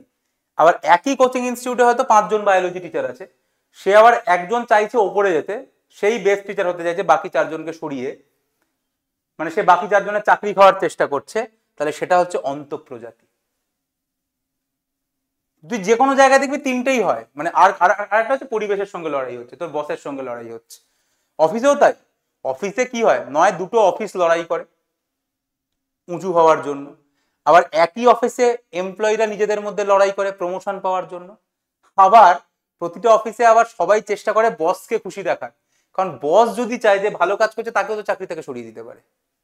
তুই খুব ভালো, আর একটা ভূমিকম্প হলো সব ধ্বংস, তুই কি করবি, কিচ্ছু করার নেই। তার মানে লড়াই 3টেই হয়, আন্তঃপ্রজাতি, অন্তঃপ্রজাতি এবং পরিবেশের সঙ্গে। ক্লিয়ার? তাহলে এই হচ্ছে ডারউইনের প্রতিপাদ্য, এটাই বারবার দেবে। এই 5টা পয়েন্ট আশা করা যায় 6টা পয়েন্ট মনে থাকবে, এবং সংগ্রাম নিয়ে আলাদা করে প্রশ্ন আসবে, আন্তঃপ্রজাতি কি, অন্তঃপ্রজাতি কি এবং পরিবেশের সঙ্গে সংগ্রাম। ডারউইনের সীমাবদ্ধতা কি, উনি এই যে বললাম, উনি বলেছিলেন প্রকরণ হয়, কিন্তু প্রকরণ এলো কোথা থেকে? হঠাৎ করে আইজাক নিউটন কেন ভালো হয়ে গেল? তার বাবা ভালো নয়, মানে বাবা আইজাক নিউটন নয়, ভালো নয় আমি যে ভালো খারাপ তো জানি না, মানে আইজাক নিউটনের বাবা আইজাক নিউটনের মতো নয়, তার ছেলে মেয়ের কথা আমরা পড়ি না, আইজাক নিউটনের মধ্যে কি এমন হলো? এটা এলো কোথা থেকে? উনি তো বললেন যে যার প্রকরণ ভালো সে জিতবে, বাট এটা এলো কিভাবে সেটা উনি ব্যাখ্যা করতে পারেন। প্রকরণের উৎপত্তি উনি বলতে পারেননি। 2, যোগ্যতম তো উনি বললেন, কিন্তু যোগ্যতম হলো কি করে, এটাই বলছি, মানে ভালো প্রকরণটা এলো কি করে, এই যে যোগ্যতম সেটা হলো কিভাবে, সেটাও উনি বলতে পারেননি। 3 নম্বর, উনি এটা বলতে পারেননি কখনো কখনো মিউটেশন হয়। মিউটেশন মানে কি, হঠাৎ করে একটা বড় চেঞ্জ হয়, মানে যেরকম বললাম, ধর খুব গরিব, মানে খুব বা ঠাকুরদা 6 পাস করতে পারেনি, তার ছেলে বাবা বাবা 8 পাস করতে পারেনি, ছেলে নোবেল, মানে নাতি নোবেল। তা ঠাকুরদা 6 ফেল, বাবা 8 ফেল, নাতি নোবেল, কি করে সম্ভব? এই যে হিউজ চেঞ্জ, এত বড় শিফট, কি করে সম্ভব এটা? এটাইকে আমরা সাডেন একটা বড় পরিবর্তনকে আমরা বলি মিউটেশন বা পরিব্যক্তি। এই মিউটেশনের ব্যাখ্যা উনি দিতে পারেননি। আর 4 নম্বর, উনি যে বললেন যে যোগ্যতমরাই সবসময় জিতবে, যোগ্যতম মানুষ সব থেকে যোগ্য, মানুষের থেকে বড় প্রাণী তো আর কেউ নেই, সব থেকে উন্নত প্রাণী এই পৃথিবীতে মানুষ। এক্ষুনি একটা পুরো অন্য গ্রহ থেকে, বা অন্য গ্রহ বলছি মানে সৌরজগৎ থেকে কোটি কোটি উল্কা এসে পৃথিবীতে পড়লো, পুরো পৃথিবী গুঁড়িয়ে গেল, মানুষ কি করবে ভাই? কিচ্ছু করতে পারবে না। তুমি যতই মানুষ অসহায় প্রকৃতির কাছে, কিচ্ছু করতে পারে। তার প্রাকৃতিক বিপর্যয়ে যোগ্যতমও নষ্ট হয়ে যায়, মানে প্রাকৃতিক বিপর্যয়ের কাছে কোনো যোগ্য অযোগ্য বলে ব্যাপার নেই। আজকে যদি এসে উল্কা পড়ে, আমিও মরবো, যে কুকুর সেও মরবে, যে গাধা সেও মরবে, মানুষও মরবে, গাধাও মরবে, কুকুরও মরবে, সবাই মরে যাবে। তাই প্রাকৃতিক বিপর্যয়ের কাছে কোনো যোগ্যতম, যে ডারউইন বলেছিলেন যে যোগ্যতম দ্বারা সবসময় জিতবে, এরকম কোনো ব্যাপার নেই। একটা পরীক্ষাতেও, একটা পরীক্ষা যখন হয়, বিশেষ করে এমসিকিউ পরীক্ষায়, নিট ফিটে, তোরা মাধ্যমিক অতটা নয়, বাট নিট ফিটে কেউ সারা বছর ভালো পড়াশোনা করেছে, সেই যোগ্যতম, পরীক্ষার দিন সকালবেলা তার প্রচন্ড জ্বর এলো বা নার্ভাস ব্রেকডাউন হয়ে গেল, ওই একটা পরীক্ষা, ওই 3 ঘন্টা তার জীবনের খারাপ হলো, তার পুরো পরিশ্রমটা বেকার হয়ে গেল। তাই সবসময় যে যোগ্যতম জিতবে এরকম কোনো ব্যাপার নেই, যেটা ডারউইন বলেছিলেন যে সবসময় যোগ্যতমই জিতবে, সেটাও ভুল। তাহলে ডারউইনের এইগুলো হচ্ছে সীমাবদ্ধতা, যে উনি মিউটেশনকে ব্যাখ্যা করতে পারেননি, প্রকরণ এলো কিভাবে উনি ব্যাখ্যা করতে পারেননি, যোগ্যতম এলো কিভাবে উনি ব্যাখ্যা করতে পারেননি, এবং এই প্রাকৃতিক বিপর্যয়ে যে যোগ্যতম মরে যাবে সেটা উনি বলেননি। এগুলো হচ্ছে ওনার সীমাবদ্ধতা। তা ল্যামার্ক ডারউইনের জিরাফের গল্পটা তো সবাই জানে। তাহলে ল্যামার্ক অনুযায়ী কি বলেছিল? ল্যামার্ক তার মানে বলেছিল ব্যবহার করেছে তাই জিরাফের গলা লম্বা হয়েছে, ব্যবহারের জন্য জিরাফের গলা লম্বা হয়েছে, এটা হচ্ছে ল্যামার্ক অনুযায়ী। আর ডারউইন অনুযায়ী কি? ডারউইন বলেছিল এরকম কিছু হয় না, ব্যবহার অব্যবহার বলে কিছু নেই, দুটোই রয়েছে, যে বেস্ট সে জিতবে, যোগ্যতম জিতেছে, ঠিক আছে। সেজন্য ডারউইন কি বলেছে, মানে ছোট গলা জিরাফও ছিল, ছোট গলা জিরাফও ছিল, আর বড় গলা জিরাফও ছিল। এবার যেহেতু ছোট গলা জিরাফরা ওই গাছের নাগাল পায়নি, না খেতে পেয়ে মরে গেছে, বড় গলা জিরাফরা নাগাল পেয়েছে, ওরা ফিট, ওরা যোগ্যতম, তাই ওরা বেঁচে গেছে। তাই এটাই হচ্ছে ল্যামার্ক ডারউইনের পার্থক্য। ল্যামার্ক বলেছিল যে ব্যবহার করতে করতে লম্বা হয়েছে, ডারউইন বলেছে না, দুজনেই ছিল, এবার যোগ্য হচ্ছে যার বড় গলা, সে খাবার পেয়েছে, ছোট গলারা খাবার পায়নি মরে গেছে, কি যায় আসে। এটা হচ্ছে ডারউইন, এবং এই অনুযায়ী এটা হচ্ছে ব্যাপার। এই যে টার্মটা, এই যে যোগ্যতমের উদ্বর্তন, যেটাকে আমরা বলি fittest, survival of the fittest, এই কথাটা কিন্তু স্পেন্সার দিয়েছে, হার্বার্ট স্পেন্সার এই নামটা দিয়েছে, যোগ্যতম উদ্বর্তন কথাটা স্পেন্সার ইনি এই নামটা দিয়েছে। তাহলে ল্যামার্ক ডারউইন হয়ে গেল, বড় বড় দুটো জিনিস হয়ে গেল। এইবার প্রমাণ কি, যে বিবর্তন যে হয়েছে তার প্রমাণ কি? তার প্রমাণ সব থেকে বড় প্রমাণ জীবাশ্ম দেখলেই আমরা বুঝতে পারি যে প্রাচীন কাল থেকে বিবর্তন হয়েছে আস্তে আস্তে। মানে আজকে যদি আমরা একটা আদিম মানুষের কঙ্কাল পাই, তাহলে বুঝে যাবো যে মানুষ আগে এরকম ছিল, তার মানেই মানুষের বিবর্তন হয়েছে, আদিম মানুষ থেকে আজকে আমরা এইরকম দাঁড়িয়ে আছি। আমরা যদি দেখি আমরা মানুষের মতো একটা কঙ্কাল পাই, যেটা সাইজ ছোট, এরকম ব্যাঁকা, দেখে আমরা বুঝতে পারলাম যে এ তো মানে কাঁচা খাবার খেত, দেখে বোঝা যায়, সেগুলো স্টাডি আছে, সেগুলোকে আমরা বলি প্যালিওন্টোলজি, সেটা তোরা পড়বি না, এরকম একটা স্টাডি আছে, যে স্টাডিতে আমরা ফসিলস নিয়ে পড়াশোনা করি, মানে সেটা দেখে আমরা বুঝতে পারবো যে কি খেত, মাংস খেত না ভেজ খেত না নন ভেজ খেত, না কাঁচা মাংস খেত না রান্না করে খেত, সেটা দেখে বোঝা যায়। বা ও তীর ছুটতো না বন্দুক ছুটতো, সেটা দেখে বোঝা যায়। তো ফসিলস হচ্ছে জীবাশ্মতে সব থেকে বেস্ট প্রমাণ যে তোর বিবর্তন হয়েছে সেটা বোঝার জন্য, ঠিক আছে। জীবাশ্মটা কি, একটা প্রস্তরীভূত দেহাবশেষ, মানে দেহটার একটা ইমপ্রিন্ট, মানে ও তো মরে গেছে, ওর কঙ্কাল টঙ্কাল, এটা কিন্তু কঙ্কাল নয়, ও হাওয়া হয়ে গেছে, কিন্তু ওর কঙ্কাল ওই মাটির ওপর একটা ছাপ রেখে গেছিল, ওই ছাপটা হচ্ছে ফসিলস। এটা ভাবিস না এটা কঙ্কাল টঙ্কাল বলে কিছু নেই, সেসব মুড়িয়ে গেছে একেবারে, ওই যে পাথরের ওপর যে মাটির ওপর যে ছাপটা, সেই ছাপটা হচ্ছে ফসিলস। ঘোড়ার বিবর্তন পড়তে হয় আমাদের, ঘোড়ার বিবর্তন, যে ঘোড়ার ফসিলস দেখে দেখে আমরা বুঝেছি যে ঘোড়ার একটা বিবর্তন হয়েছে। কি বিবর্তন হয়েছে তোদের পরীক্ষায় আসবে, যে ঘোড়ার কি বিবর্তন হয়েছে। যদি জিজ্ঞাসা করিস যে ঘোড়ার কি বিবর্তন হলো, ঘোড়ার কি এভলিউশন হলো, ঘোড়ার কি অভিব্যক্তি হলো, তাহলে আমি বলবো ঘোড়া ছোট থেকে বড় হয়েছে, সাইজে ছোট থেকে বড় হয়েছে, এই 2 নম্বর আসবে তোদের, যে ঘোড়ার কি চেঞ্জ হয়েছে। তাহলে ঘোড়া আস্তে আস্তে ছোট থেকে বড় হয়েছে। 2, ঘোড়ার আগে আঙুল ছিল পায়ে, সে আঙুল থেকে ওইটা খুরে পরিণত হয়েছে, ঠিক আছে, আঙুল থেকে খুরে পরিণত হয়েছে, মানে আগে ঘোড়ার মোটামুটি 4টে আঙুল ছিল, দেখতেই পাচ্ছিস 4টে আঙুল ছিল, 1 2 3 4, আলটিমেটলি দেখ একটাই আঙুল দেখতে পাচ্ছিস, এবং তার নিচে একটা খুর দেখতে পাচ্ছিস। তাহলে 4টে আঙুল থেকে একটা আঙুল হয়ে গেছে, এবং তার নিচে একটা খুর। তাহলে তোকে যদি পরীক্ষায় প্রশ্ন করে যে ঘোড়ার কি বিবর্তন হয়েছে, তাহলে তুই 2টো পয়েন্ট বলবি, ঘোড়ার সাইজে ছোট থেকে আস্তে আস্তে বড় হয়েছে, এটা হচ্ছে এখনকার ঘোড়া, আর এটা হচ্ছে সব থেকে প্রথম ঘোড়া। ঘোড়া ছোট থেকে আস্তে আস্তে বড় হয়েছে, এটা 1 নম্বর। আর 2, ঘোড়ার আগে 4টে আঙুল ছিল, সেখান থেকে আস্তে 3টের পর দেখ 2টো আঙুল ওপরের দিকে উঠছে, এটা আরো ওপরে উঠে গেছে, এবং সেখান থেকে আলটিমেটলি একটা আঙুল এবং খুর, আর কিচ্ছু নেই, বাকি আঙুলগুলো সব হাওয়া হয়ে গেছে যাতে দৌড়াতে পারে। তাহলে এই হচ্ছে ঘোড়ার বিবর্তন, 2টো পয়েন্ট, 2 নম্বর, এই 2 এ 2 পেয়ে যাবি তুই। তাহলে ঘোড়ার কি চেঞ্জ হয়েছে, ঘোড়ার দৌড়ানোর জন্য 4টে আঙুল থেকে একটা আঙুল উইথ খুর হয়ে গেছে, আর ঘোড়ার সাইজ বড় হয়েছে। তাহলে এইটা তোদেরকে জানতে হবে পরপর, যে কে কে ঘোড়া এসছে, এখানে লেখা রয়েছে, তবু আর একবার লিখে দিচ্ছি। সবার প্রথমে এসছে ইওহিপ্পাস, আমি আর পুরোটা লিখছি না। ইওহিপ্পাসের পরে এসছে মেসোহিপ্পাস, মেসোহিপ্পাসের পরে এসছে মেরিচিপ্পাস, তারপরে এসছে প্লিওহিপ্পাস, এবং লাস্টে এসছে ইকুয়াস। তো এই পরপর এই ঘোড়াগুলো এসছে, ইওহিপ্পাস, মেসোহিপ্পাস, মেরিচিপ্পাস, প্লিওহিপ্পাস এবং লাস্টে ইকুয়াস, এই অনুযায়ী পরপর ঘোড়া এসছে। এবং সাইজও দেখ, প্রথমে 28 সেন্টিমিটার ছিল, তারপরে 60 সেন্টিমিটার, তারপরে 100 সেন্টিমিটার, তারপরে 108 সেন্টিমিটার, এবং লাস্টে 150 সেন্টিমিটার। মাপগুলো কি জানতে হবে? উত্তর না, জানতে হবে না। তোকে পরীক্ষা, মানে যে ফার্স্ট হবে সে লিখবে, বাট তুই যদি 2 এ 2 পেতে চাস, যে লিখবে সেও 2 পাবে, তুইও 2 পাবি। তোকে পরীক্ষা জিজ্ঞাসা করে ঘোড়ার অভিযোজন কি হয়েছে, অভিযোজন বলছি, ঘোড়ার কি বিবর্তন হচ্ছে, দুটো লিখবি। ঘোড়া সাইজে বড় হয়েছে। 2, ঘোড়ার আঙুলগুলো খুরে রূপান্তরিত হয়েছে, আঙুল ফাঙুল আর নেই, 4টে আঙুল ছিল এখন একটা আঙুল হয়ে গেছে, এবং এটা কিন্তু ঘোড়ার অগ্রপদ, সামনের দিকের পা। সামনের দিকের পায়ে আগে 4টে আঙুল ছিল, সেই 4টে আঙুল এখন একটা আঙুল, এবং সেখানে খুর চলে এসছে যাতে দৌড়াতে পারে। এইটাই ঘোড়ার দুটো চেঞ্জ হয়েছে, এবং এটাই মেন।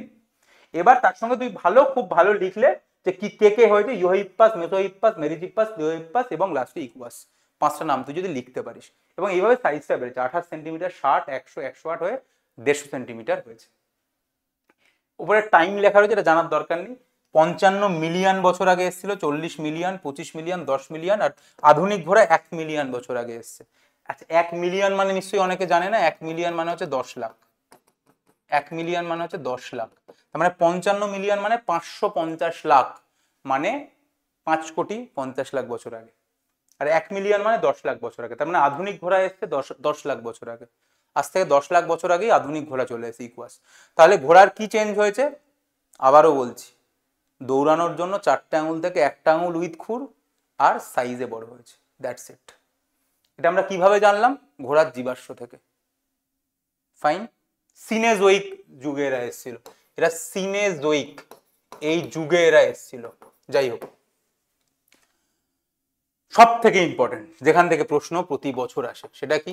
সেটা হচ্ছে সমসমস্থ আর সমবৃত্তীয়। এটাও হচ্ছে বিবর্তনের একটা প্রমাণ। সমসমস্থ অঙ্গ আর সমবৃত্তীয় অঙ্গ, এটাও হচ্ছে বিবর্তনের একটা প্রমাণ। সমসমস্থ অঙ্গ, সমবৃত্তীয় অঙ্গ। সমসমস্থ অঙ্গ মানে কি? এদের অন্তর্গঠন মানে ভিতর থেকে এরা এক, কিন্তু এদের কাজ আলাদা, এবং বাইরে থেকে এদের দেখতেও আলাদা। আবারও কি বলছি, কি এদের ভিতরের স্ট্রাকচার, অন্তর্গঠন সেম। সমসমস্ত মানে হচ্ছে অন্তর যে গঠন মানে ভিতরের যে স্ট্রাকচার সেটা এক, কিন্তু বাইরে থেকে আলাদা আলাদা দেখতে। দেখ, এটা হাত, এটা পা, এটা ডানা, এটা মানে ফ্লিপার, এটা ডানা। তাহলে এটা হচ্ছে তিমি মাছের ফ্লিপার, এটা হচ্ছে তিমি মাছের ফ্লিপার, মানে যেটার সাহায্যে ওরা সাঁতার কাটে। এটা বাদুরের ডানা, মানে এটার সাহায্যে ওরা ওড়ে। এটা বিড়াল বা ঘোড়া বা যার হোক, এটা পা, বিড়ালের পা। আর এটা হচ্ছে মানুষের হাত। হাত, পা, তিমির, ফ্লিপার, বাদুর, স্ট্রাকচার সেম, সেই হিউমেরাস, রেডিয়াস, আনলা, কার্পাল, মেটাকার্পাল। অর্থাৎ হাড়গুলো সেম, ভিতর থেকে সব সেম, বাট বাইরে থেকে দেখতে আলাদা। কখনো সেটাকে আমরা হাত বলছি, এবং হাতের কাজ আলাদা, পায়ের কাজ আলাদা। তিমি মাছের ফ্লিপারের কাজ সাঁতার কাটা, বাদুরের ডানার কাজ ডানা। তার মানে এদের অন্তর্গঠন এক, কিন্তু এদের কাজটা আলাদা। এইটা হচ্ছে সমসমস্থ অঙ্গ, হোমোলোগাস, বা ইংরাজি জানতে হবে না, আমি বলে ফেলছি। আমি কিন্তু পুরো বাংলায় পড়িয়েছি কিন্তু তোদের, এটা খেয়াল করলি? কিন্তু ইংরাজি বলিনি না। আমি লাস্ট বাংলায় এরকম বাংলায় পড়েছি 2008-9 সালে, 9-10, 14 বছর পরে বাংলা বলছি এরকম। তো সমসমস্ত অঙ্গ যেখানে অন্তর্গঠনটা এক কিন্তু কাজটা আলাদা আলাদা, সেটা হচ্ছে সমসমস্ত অঙ্গ। উদ্ভিদের ক্ষেত্রে, এটা হচ্ছে প্রাণীর ক্ষেত্রে উদাহরণ হচ্ছে এটা, যে মানুষের হাত, বিড়ালের পা, তিমি মাছের ফ্লিপার আর বাদুরের ডানা, ভিতরে এক কিন্তু এদের কাজ আলাদা। আর 2, উদ্ভিদের ক্ষেত্রে কি আছে? উদ্ভিদের ক্ষেত্রে হচ্ছে ফণী মনসার পর্ণকাণ্ড বা আলুর শীতকাণ্ড, এরাও হচ্ছে উদাহরণ। উল্টো হচ্ছে সমবৃত্তীয়। সমবৃত্তীয় মানে এদের দেখতে এক, কাজ এক, কিন্তু অন্তর্গঠন আলাদা। এদের অন্তর্গঠন যেটা সেটা আলাদা, কিন্তু এদের কাজটা সেম, এদের কাজটা এক। ঠিক আছে, অন্তর্গঠন আলাদা কিন্তু এদের কাজটা এক। ঠিক আছে, অন্তর্গঠনটা আলাদা কিন্তু এদের কাজটা এক। যেরকম একটা প্রজাপতির ডানা আর পাখির ডানা, দুটো ডানাই উড়তে সাহায্য করে, কিন্তু দুটো ডানার মধ্যে কোনো মিল নেই। পাখির ডানা পুরো অন্য জিনিস, আর পালক ফালক অনেক কিছু রয়েছে, আর প্রজাপতির ডানা পুরো অন্য জিনিস, কিন্তু দুটোই উড়তে সাহায্য করছে। তাই যখন কাজটা এক কিন্তু স্ট্রাকচার আলাদা, তখন সেটাকে আমরা বলি সমবৃত্তীয় অঙ্গ। উদ্ভিদের ক্ষেত্রে উদাহরণ হচ্ছে আকর্ষ, দুটোই আকর্ষ, কিন্তু মটর এবং ঝুমকলতার যে আকর্ষ সেগুলো স্ট্রাকচারালি আলাদা, মানে ওদের গঠন আলাদা, অন্তর্গঠন আলাদা, বাট দুজনেই হচ্ছে দেখতে একই রকম, আকর্ষ। তো তোদের পার্থক্য লিখতে দেয় সমসমস্ত আর সমবৃত্ত। তাহলে সমসমস্ত অঙ্গের উৎপত্তি এক, অন্তর্গঠন এক, কিন্তু কাজটা আলাদা। আর এখানে সমবৃত্তীয় অঙ্গের উৎপত্তি আলাদা, অন্তর্গঠনটাও আলাদা, কিন্তু কাজটা এক। এইবার তাহলে মানে সমসমস্ত অঙ্গ কি দেখেছি, এদের স্ট্রাকচার সব একই রকম, সবার স্ট্রাকচার একই রকম, কিন্তু কাজ আলাদা আলাদা। কখনো এদের হাতের সাহায্যে কাজ করছে, পায়ের সাহায্যে কাজ করছে, কিংবা এটা ফ্লিপার, কিংবা এটা ডানা। তার মানে এরা সেম জায়গা থেকে উৎপত্তি, কিন্তু আলাদা আলাদা কাজ করছে। এই টাইপের অভিব্যক্তিকে আমরা বলি অপসারী। এই টাইপের অভিব্যক্তিকে আমরা বলি অপসারী অভিব্যক্তি। আর যদি এরকম হতো যেখানে দুটো, যেরকম এদের ক্ষেত্রে অন্তর্গঠন দুটো আলাদা আলাদা কিন্তু কাজ সেম, উঠতে সাহায্য করছে, দুটোই উঠতে সাহায্য করছে, ডান মানে দুটোই আলটিমেটলি উঠতে সাহায্য, তাহলে এখানে মিলছে এটা একই জায়গায়, এটাকে আমরা বলি অভিসারী অভিযোজন। এই বাংলা মুখস্থ করতে গিয়ে মাথা খারাপ হয়ে গেছে, কারণ আমি তো বলি ডাইভার্জেন্ট আর কনভার্জেন্ট, বাট এটা হচ্ছে অপসারী আর এটা হচ্ছে অভিসারী। বোঝা গেল? ক্লিয়ার? তাহলে এই হচ্ছে সমসমস্ত এবং সমবৃত্তীয় অঙ্গের উদাহরণ। সমসমস্ত এবং সমবৃত্তীয় অঙ্গের এটাই হচ্ছে উদাহরণ। Clear clear clear clear?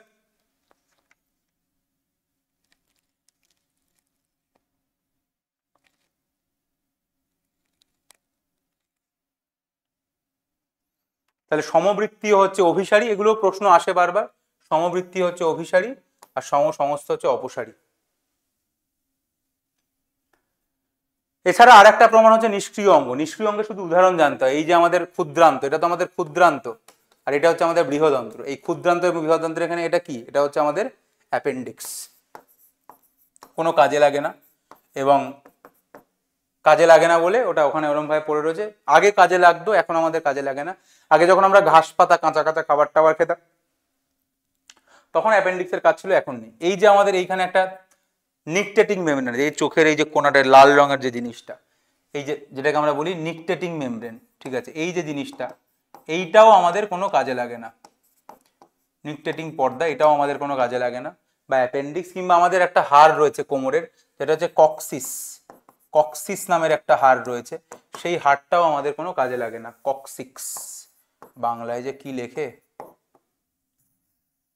ইংরেজিতে লিখে দিলাম। কক্সিক্স বলে একটা আমাদের হাড় রয়েছে, সেই হাড়টাও আমাদের কোনো কাজে লাগে না। তাহলে এগুলো হচ্ছে সব নিষ্ক্রিয় অঙ্গ, মানে কোনো এক সময় আমাদের কাজে লাগতো, এখন লাগে না।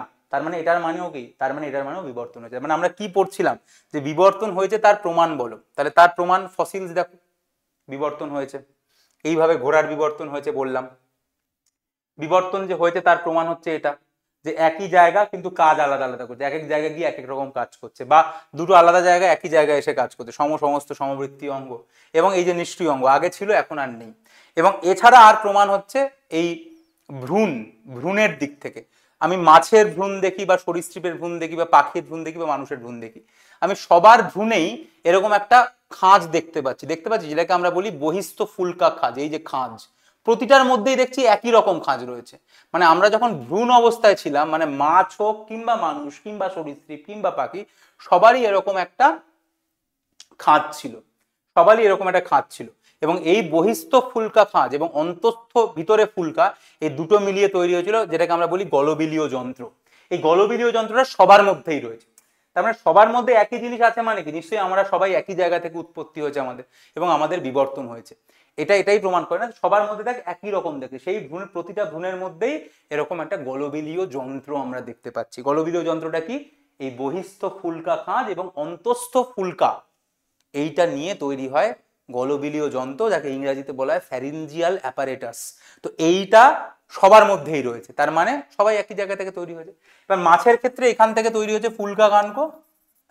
এবার আমাদের তো আর ফুলকা টুলকা লাগে না, তাই আমাদের ক্ষেত্রে এখান থেকে তৈরি হয়েছে ওই থাইরয়েড গ্ল্যান্ড বা থাইমাস, এইগুলো সব আমাদের এখান থেকে তৈরি হয়েছে। থাইরয়েড, থাইমাস তৈরি হয়েছে। আর মাছের ক্ষেত্রে ফুল। কিন্তু এইটা কি প্রমাণ করছে, এইটা প্রমাণ করছে যে আমরা সব একই জায়গা থেকে তৈরি হয়েছে। এবং এইটা বলেছিলেন যে সায়েন্টিস্ট, তার নাম হচ্ছে আর্নস্ট হ্যাকেল।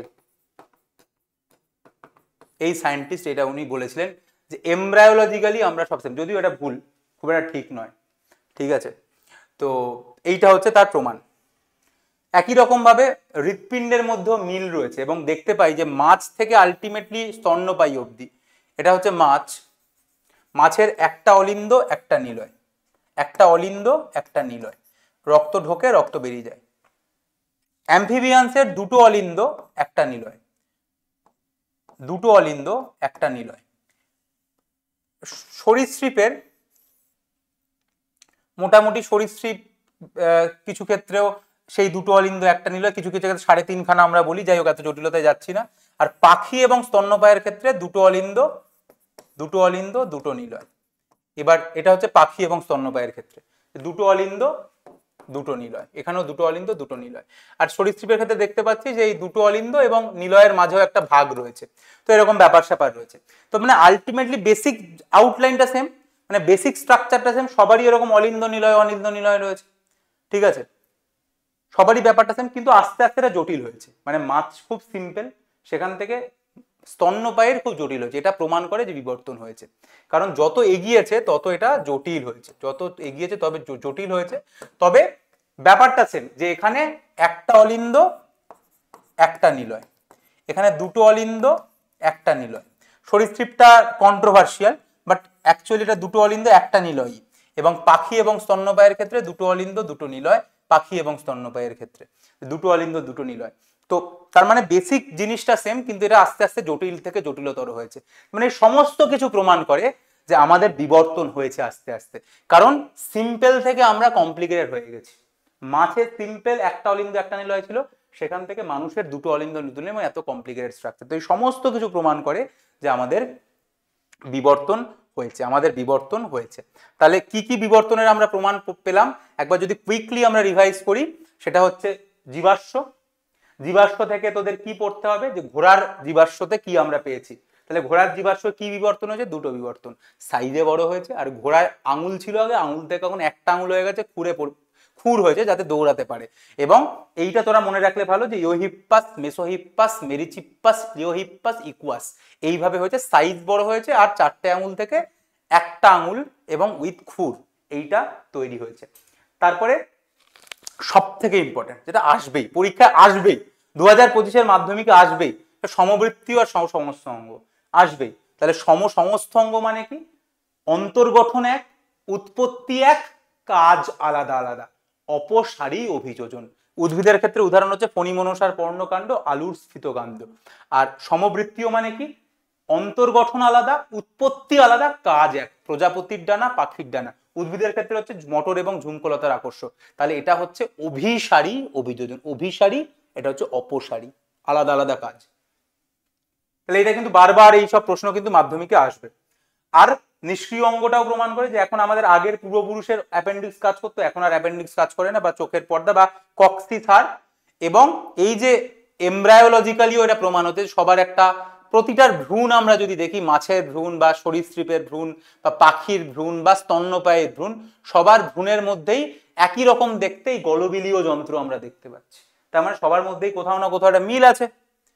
এবং আমরা হৃৎপিণ্ডের ক্ষেত্রেও দেখলাম যে আলটিমেটলি সেম ব্যাপারটা সেম, সেই অলিন্দ নিলয়, শুধু মাছের ক্ষেত্রে একটা অলিন্দ একটা নিলয়, উভয়চর এবং সরীসৃপের ক্ষেত্রে দুটো অলিন্দ একটা নিলয়, পাখি এবং স্তন্যপায়ের ক্ষেত্রে দুটো অলিন্দ দুটো নিলয়। তার মানে হৃৎপিণ্ড আস্তে আস্তে জটিল হয়েছে, কিন্তু বেসিক আউটলাইনটা সেম। তার মানে এটাই প্রমাণ করে, এগুলো সবকিছু কি কি প্রমাণ করে, যে আমাদের বিবর্তন হয়েছে। তো আমরা লাস্ট পার্টে চলে এসেছি। তার আগে, লাস্ট পার্ট শুরু করার আগে আমরা কি কি এতক্ষণে পড়লাম একবার কুইকলি রিভাইজ করি, যাতে 15তে কোনো নম্বর মিস না হয়। আমরা শুরুতে পড়েছি অভিযোজন আচরণ, মনে আছে? অভিযোজনে আমরা কি দেখেছি, গঠনগত অভিযোজন, ক্যাকটাস, পটকা, বায়ুথলি। তারপরে কি দেখেছি, তারপরে শারীরবৃত্তীয়, সুন্দরীর শ্বাসমূল আর উঠের কুঁজ বা উঠের যে জল সংরক্ষণ, সেটা পড়েছি। তারপরে আচরণগততে শিম্পাঞ্জি আর মৌমাছির পেট দুলিয়ে দুলিয়ে আটের মতো নাচ, এইটা আমরা পড়েছি, যেখান থেকে বলছি যে খাবার কত দূরে কোথায় এবং তার গন্ধ কেমন। এরপরে অভিযোজন শেষ করার পরে আমরা অভিব্যক্তিতে, এভলিউশন, মানে কিভাবে আমাদের পরিবর্তন হলো, আমরা সরল থেকে আজকে এত জটিল কি করে হলাম। তাতে ল্যামার্ক একটা থিওরি দিয়েছে যে আমাদের ভিতরের অভ্যন্তরীণ বিশাল শক্তি আমাদেরকে বড় করে তুলেছে, চাহিদা অনুযায়ী আমাদের অঙ্গ তৈরি হয়েছে, ব্যবহার করলে গলা বড় হয়েছে, অব্যবহার করলে সাপের পা চলে গেছে, এবং তার সঙ্গে সেই বৈশিষ্ট্যর বংশানুসরণ হয়েছে এবং নতুন প্রজাতির সৃষ্টি হয়েছে। ল্যামার্ক, বইয়ের নাম ফিলোসফি জুলজিক, 1809 সালে উনি লিখেছিলেন। ডারউইন এলেন এরপরে, ডারউইন একটা বই লিখেছেন on the origin of species by means of natural selection, HMS Beagle জাহাজে করে উনি ঘুরেছিলেন, এবং উনি বললেন জ্যামিতিক হারে বংশবৃদ্ধি হয়। 2 নম্বর উনি বললেন যে খাদ্য এবং বাসস্থান সীমিত, তাই অস্তিত্বের জন্য সংগ্রাম হচ্ছে, যেটা অন্তঃপ্রজাতি মানে দুটো বাঘের মধ্যে, আন্তঃপ্রজাতি মানে বাঘ এবং হায়নার মধ্যে, কিংবা পরিবেশের সঙ্গে অতিবৃষ্টি অনাবৃষ্টি বন্যার মতো লড়াই হয়, অস্তিত্বের জন্য সংগ্রাম হয়। এবং সেখানে যাদের প্রকরণ রয়েছে, যে প্রকরণ অ্যাকচুয়ালি বংশানুসরণে যায়, তারাই যোগ্যতমের উদ্বর্তন ঘটে এবং সেখান থেকে প্রাকৃতিক নির্বাচন হয় এবং সেখান থেকে আলটিমেটলি নতুন প্রজাতির সৃষ্টি হয়। তো এইগুলো সমস্ত কিছু ডারউইনের থিওরি ছিল। মেন ডারউইনের দুটো থিওরি যদি আমায় বলতে পারিস, তাহলে আমি ওটাই বলবো, যোগ্যতমের উদ্বর্তন, প্রাকৃতিক নির্বাচন, এবং আলটিমেটলি সেটা পরের জেনারেশনে যায় এবং নতুন প্রজাতির সৃষ্টি হয়। বাট বাকিগুলোও রয়েছে, এই প্রকরণ বল বা খাদ্য বাসস্থান সীমিত এবং জ্যামিতিক হারে বংশবৃদ্ধি। ডারউইন এটা বললেন, এবং ডারউইনের লিমিটেশন কি, উনি বলতে পারেননি প্রকরণ কেন এলো, যোগ্যতম কেন এলো, এবং প্রাকৃতিক ডিজাস্টার যদি হয়, যদি প্রাকৃতিক বিপর্যয় হয়, তাহলে যোগ্যতম মরে যাবে, এবং নিউটেশন বা পরিব্যক্তিকে উনি ব্যাখ্যা করতে পারেননি। ডারউইন, ল্যামার্ক এগুলোর পরে তারপরে আমরা কি দেখলাম, যে প্রমাণ কি, যে বিবর্তন হয়েছে মানুষের, মানে এই যে জীবের যে পরিবর্তন হয়েছে, ফসিলস, জীবাশ্ম সব থেকে ভালো প্রমাণ। এছাড়া ঘোড়ার জীবাশ্মতে আমরা দেখলাম সাইজে বড় হয়েছে এবং 4টে আঙুল থেকে 1টা আঙুল উইথ খুর হয়ে গেছে, এবং নামগুলো তুই মনে রাখতে পারলে খুব ভালো, পিও, মেসো, মেরি, প্লিও এবং ইকুয়াস। তারপরে কে এসছে, তারপরে তুই সমবৃত্তীয় সমসমস্ত প্রশ্ন আসবেই, কোনটা অভিসারী কোনটা অপসারী, মানে হোমোলোগাস যেটা সমসমস্ত, যেটা সেটা হচ্ছে তোর অপসারী, আর ওই আরেকটা যেটা রয়েছে যেখানে এটা অভিসারী, যেখানে প্রজাপতির ডানা এবং পাখির ডানা, ইন্টারনাল স্ট্রাকচার, অন্তর্গঠন আলাদা বাট কাজ সেম। অভিসারী অভিযোজন। এবং এছাড়া নিষ্ক্রিয় অঙ্গ, অ্যাপেন্ডিক্স, এই নিকটিটিং পর্দা কিংবা কক্সিসের হাড়, এগুলো সব হচ্ছে আমাদের নিশ্চয়ই, এটাও একটা প্রমাণ। এবং তার সঙ্গে আমাদের যে ভ্রূণ, এমব্রায়ো, তার যে এই কলবিলীয় যন্ত্র, এই যে বহিঃফুলকা খাঁজ, সেগুলো সবার মধ্যেই রয়েছে, সেটাও একটা প্রমাণ করে। এবং যে হৃৎপিণ্ড, মাছের হৃৎপিণ্ডে একটা অলিন্দ একটা নীল হয়, তারপরে দুটো অলিন্দ একটা নীল, এবং লাস্টে আমাদের মধ্যে দুটো অলিন্দ দুটো নীল হয়। তারপরে হৃৎপিণ্ডের এই যে জটিলতা, এইটাই প্রমাণ করে যে আস্তে আস্তে আমাদের মধ্যে বিবর্তন হয়েছে। শেষ চলে আয়, পৃথিবী কিভাবে তৈরি হলো। এই থিওরি, পুরো থিওরিটা দিয়েছেন ওপারিন এবং হ্যালডেন।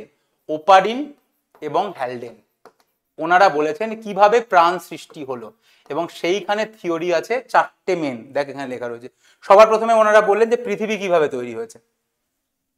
পৃথিবী কিভাবে তৈরি হলো, অ্যাকচুয়ালি পৃথিবী কিভাবে তৈরি হয়েছে, সবার আগে তৈরি হয়েছে ইউনিভার্স, তারপরে তৈরি হয়েছে গ্যালাক্সি, সেই গ্যালাক্সির মধ্যে তৈরি হয়েছে সৌরজগৎ, সেই সৌরজগতের মধ্যে একটা হচ্ছে পৃথিবী। ঠিক আছে, মানে অনেকটা পরপর বললাম। প্রথমে তৈরি হয়েছে ইউনিভার্স, একটা বিগ ব্যাং, একটা বিশাল বড় বিস্ফোরণ হয়েছে, ইউনিভার্স তৈরি হয়েছে। সেই ইউনিভার্স থেকে তৈরি হয়েছে গ্যালাক্সি, গ্যালাক্সি থেকে তৈরি হয়েছে সৌরজগৎ, সেই সৌরজগতের মধ্যে একটা গ্রহ হলো পৃথিবী। পৃথিবী আজ থেকে প্রায় 4.5 বিলিয়ন, আচ্ছা বিলিয়ন মানে আবার কি, মিলিয়ন মানে 10 লাখ, বিলিয়ন মানে হচ্ছে 100 কোটি, তার মানে বুঝতেই পারছিস 450 কোটি মোটামুটি। কোনো বইতে লেখা আছে 4.6 বিলিয়ন, ম্যাটারই করে না, কেউ জানে না ভাই 4.5 না 4.6 না 5, মোটামুটি 450 কোটি বছর আগে, যখন পৃথিবীর টেম্পারেচার ছিল 5000 থেকে 6000 ডিগ্রি টেম্পারেচার সেই সময়, এবং সেই সময় কিন্তু কোনো অক্সিজেন ছিল না। এইটা প্রশ্ন আসে যে কোন গ্যাস সেই সময় পৃথিবীতে ছিল না, সেটা হচ্ছে অক্সিজেন। অক্সিজেন ছিল না, ছিল কি, ছিল হচ্ছে হাইড্রোজেন, জলীয় বাষ্প, মিথেন আর অ্যামোনিয়া। তাহলে এই গ্যাসগুলো ছিল মিথেন, অ্যামোনিয়া, জলীয় বাষ্প আর হাইড্রোজেন, ছিল না কে, অক্সিজেন। এরা প্রশ্ন আসে যে কোন গ্যাস তখন ছিল না, অক্সিজেন ছিল না, ছিল কারা, মিথেন, অ্যামোনিয়া, জলীয় বাষ্প, হাইড্রোজেন। এই প্রাচীন পৃথিবীতে যখন টেম্পারেচার ছিল 5000 থেকে 6000 ডিগ্রি টেম্পারেচার, মানে একটা গলন্ত পিণ্ড ছিল পৃথিবী, 5000 ডিগ্রি টেম্পারেচার ছিল আজ থেকে 450 কোটি বছর আগে। এবং এরপরে আস্তে আস্তে পৃথিবী ঠান্ডা হয়, মোটামুটি পৃথিবীর টেম্পারেচার কমে 1000 ডিগ্রি টেম্পারেচারে আসে, এবং প্রথমে সরল যৌগ তৈরি হয়, সরল যৌগ যেরকম অ্যাসিটিলিন, ইথিলিন। সেখান থেকে জটিল যৌগ তৈরি হয়, মানে এই প্রোটিন, কার্বোহাইড্রেট, ফ্যাট। সেখান থেকে তৈরি হয় কোয়াসার্ভেট, এবং সেখান থেকে তৈরি হয় আরএনএ। আমি বারবারও বলছি এটা কিন্তু পুরো ওপ্যারিন এবং হ্যালডেনের থিওরি। তাহলে ওনারা বলেন সবার আগে পৃথিবী তৈরি হয়েছিল, যে পৃথিবীতে অক্সিজেন ছিল না, কি ছিল, মিথেন, অ্যামোনিয়া, জলীয় বাষ্প, হাইড্রোজেন, এগুলো ছিল, কিন্তু অক্সিজেন ছিল না। প্রাচীন পৃথিবীতে প্রচন্ড বেশি টেম্পারেচার ছিল, 4000 থেকে 5000 ডিগ্রি।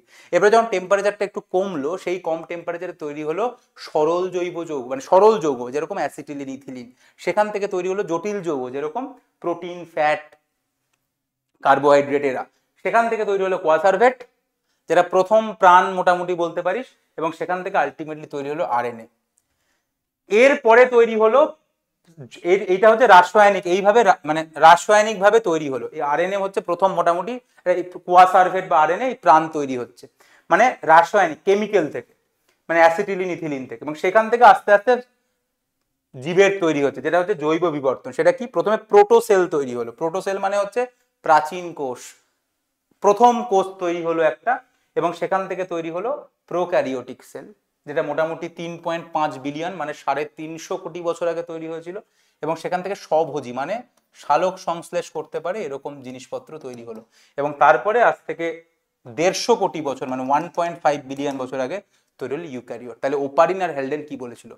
সবার আগে পৃথিবী তৈরি হয়েছে, সেই পৃথিবীতে প্রথমে সরল যৌগ, তারপরে জটিল যৌগ, তারপরে কোয়াসার্ভেট, এবং তারপরে আরএনএ তৈরি হয়। এটা কি? এটা হচ্ছে রাসায়নিক বিবর্তন। এরপরে এইখান থেকে তৈরি হলো সেল, যেটা প্রোটোসেল, প্রোটো মানে প্রাচীন, প্রাচীন সেল, প্রাচীন কোষ তৈরি হলো। সেখান থেকে তৈরি হলো প্রোক্যারিওট, কবে? 350 কোটি বছর আগে। সেখান থেকে কি তৈরি হলো? সেখান থেকে তৈরি হলো সালোক সংশ্লেষকারী জীব, মানে সালোক সংশ্লেষকারী সেল, মানে এমন কোষ তৈরি হলো যে সালোক সংশ্লেষ করতে পারে। এবং সেখান থেকে আজ থেকে 1.5 বিলিয়ন বছর আগে তৈরি হলো ইউক্যারিওট। তাহলে এইটা হচ্ছে পরপর পরপর অর্ডার, বোঝা গেল? তাহলে পৃথিবী তৈরি হলো, তারপরে রাসায়নিক বিবর্তন হলো, যেখানে সরল যৌগ থেকে আলটিমেটলি আরএনএ তৈরি হলো, মানে রাইবোনিউক্লিক অ্যাসিড তৈরি হলো, এবং তারপরে তৈরি হলো জৈব বিবর্তন, মানে প্রাচীন সেল, প্রোক্যারিওটিক সেল এবং সালোক সংশ্লেষকারী সেল তৈরি হলো, এবং লাস্টে তৈরি হলো ইউক্যারিওটিক সেল মোটামুটি 150 কোটি বছর আগে। এটাকে যদি একটু ডিটেলস করি, তাহলে সেই ডিটেলসটা কি? সেই ডিটেলস হচ্ছে রাসায়নিক উৎপত্তিটা। এইটা যদি বলি যে সরলটা বললাম 1500 ডিগ্রি টেম্পারেচার ছিল এবং অ্যাসিটিলিন ইথিলিন তৈরি হয়েছিল, তারপরে জটিল যৌগ তৈরি হয়েছিল যেখানে কার্বোহাইড্রেট, প্রোটিন, ফ্যাট এগুলো, এবং এইগুলো তখন তো সমুদ্র ছিল, সমুদ্রের জলে মিশে কি তৈরি হয়েছিল? এই হট ডাইলিউট স্যুপ। এটা হ্যালডেন বলেছিলেন, হ্যালডেন। এই হট ডাইলিউট স্যুপ, বা বাংলায় যদি করিস উষ্ণ লঘু তরল, আমি জানি না বাংলা এটা কি হবে, এটাকে অনেকে প্রিবায়োটিক স্যুপও বলে, প্রিবায়োটিক স্যুপও বলে, প্রিবায়োটিক স্যুপও বলে, বাট এটা হচ্ছে hot dilute soup, hot dilute soup, ঠিক আছে? হট মানে উষ্ণ, ডাইলিউট মানে লঘু, স্যুপ মানে তরল, তাহলে উষ্ণ লঘু তরল এরকম বাংলা হতে পারে, আমি জানি না, বাংলা অদ্ভুত বাংলা, বাট উনি তো আর বাংলায় নাম দেননি, বাংলা নাম আমরা জোর করে করছি। হট গরম একটা স্যুপ তৈরি হলো। স্যুপ তুই দেখেছিস? স্যুপ খেয়েছিস তো নিশ্চয়ই, মানচাও স্যুপ খেয়েছিস, সুইট অ্যান্ড সাওয়ার স্যুপ খেয়েছিস। স্যুপে কি থাকে? একটা গরম জল মানে গরম তরল থাকে, তার মধ্যে চিকেন, সবজি, ডিম এগুলো ভাসতে থাকে। তো একই রকম ভাবে সমুদ্রের জলের মধ্যে এরকম প্রোটিন, কার্বোহাইড্রেট, ফ্যাট এগুলো ভাসছিল, সেই জন্যই উনি এটার নাম দিয়েছিলেন হট ডাইলিউট স্যুপ। হ্যালডেন এই নাম দিয়েছিলেন হট ডাইলিউট স্যুপ। বারবার প্রশ্ন আসে, এবছর আবার আসবে যে হট ডাইলিউট স্যুপ কি? এই যে কার্বোহাইড্রেট, প্রোটিন, ফ্যাট এগুলো তৈরি হলো, এগুলো সমুদ্রের জলে মিশে স্যুপের মতো দেখতে হলো। ঠিক যেরকম ভাবে স্যুপ তুই দেখিস এটা তরল, তার মধ্যে চিকেন ভাসছে, তার মধ্যে ডিম ভাসছে, তার মধ্যে বাঁধাকপির পাতা ভাসছে, এই গোটা জিনিসটা চিংড়ি ভাসছে, এইরকম যে ভাসছে এটাই হচ্ছে হট ডাইলিউট স্যুপ, যেটাকে নাম দিয়েছিলেন হ্যালডেন, বা এটাকে প্রিবায়োটিক স্যুপও বলা হয়। এবং এরপরে উনি যেটা বলেছিলেন, হ্যালডেন যেটা বলেছিল যে কোয়াসার্ভেট তৈরি হয়েছে। কোয়াসার্ভেট মানে কি? এই যে যত প্রোটিন, ফ্যাট এগুলো রয়েছে, এগুলো সব একসাথে এসে এই প্রোটিন, ফ্যাট, কার্বোহাইড্রেট এই সমস্ত কিছু এসে এটা বড় কলয়েড তৈরি করেছিল, যেটাকে উনি নাম দিয়েছিলেন কোয়াসার্ভেট।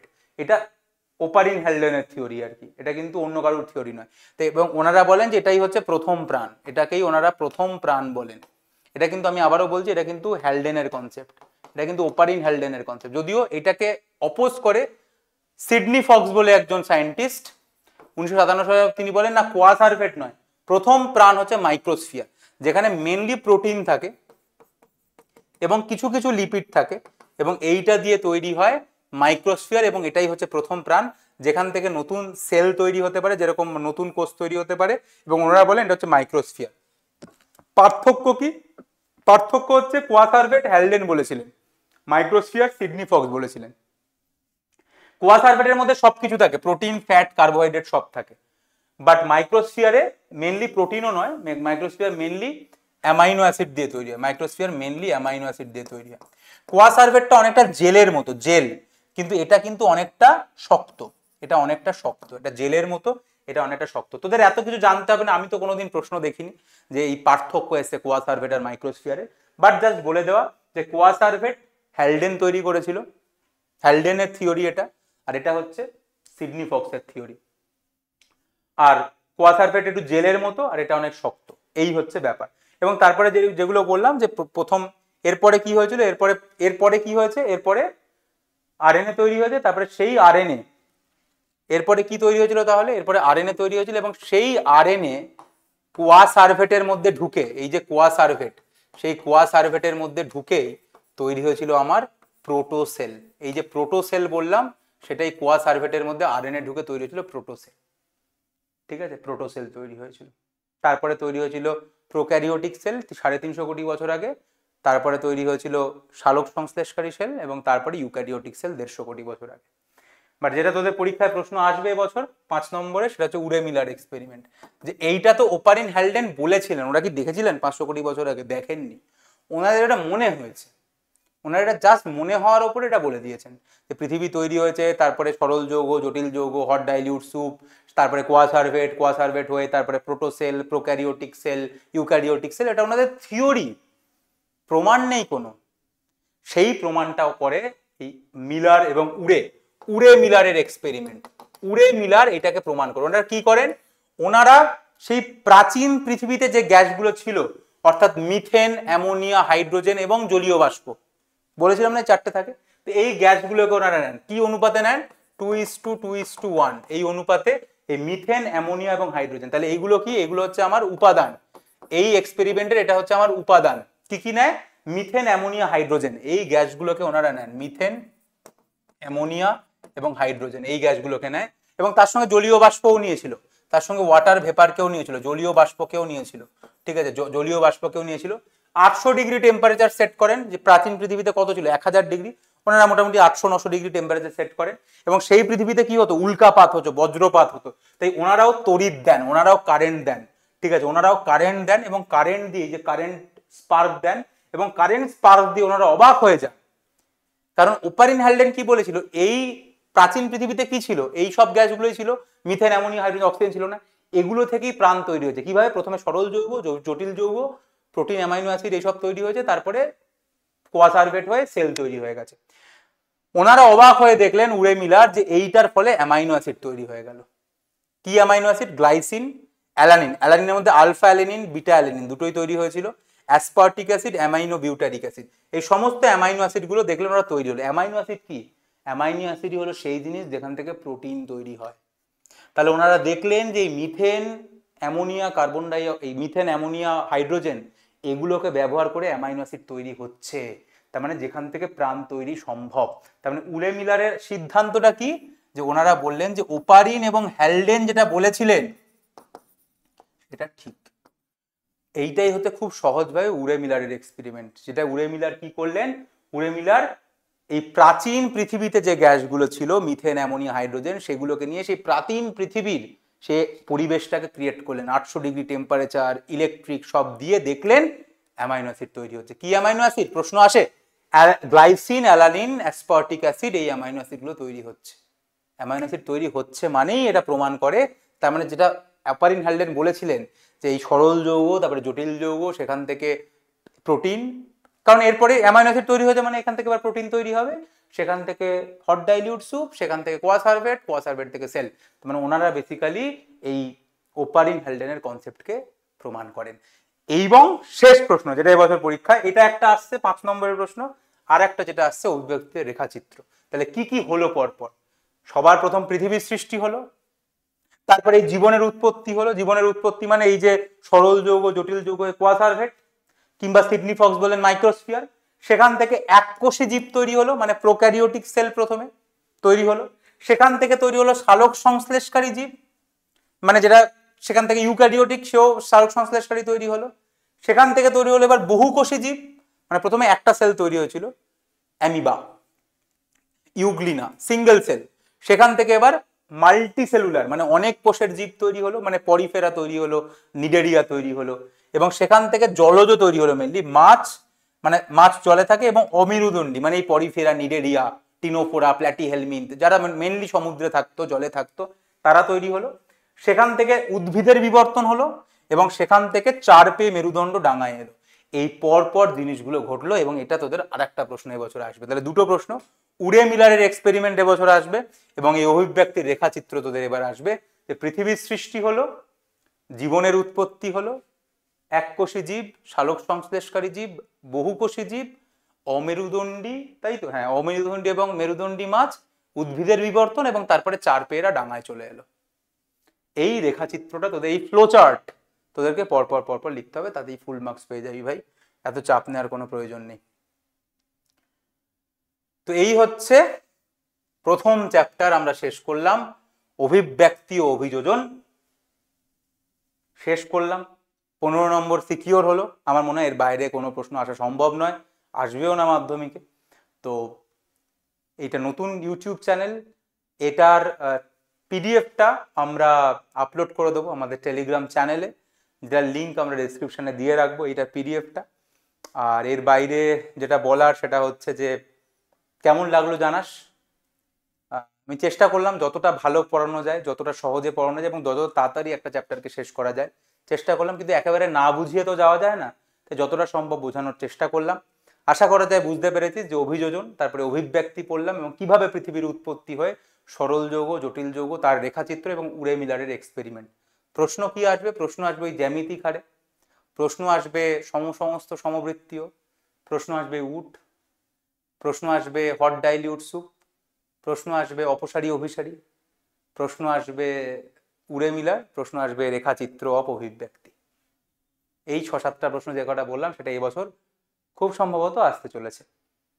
এইটাই আজকের মতো, দেখা হবে আবার নতুন কোনো চ্যাপ্টারে, নতুন কোনো ভিডিওয়ে, এবং অবশ্যই মাধ্যমিকের আগে।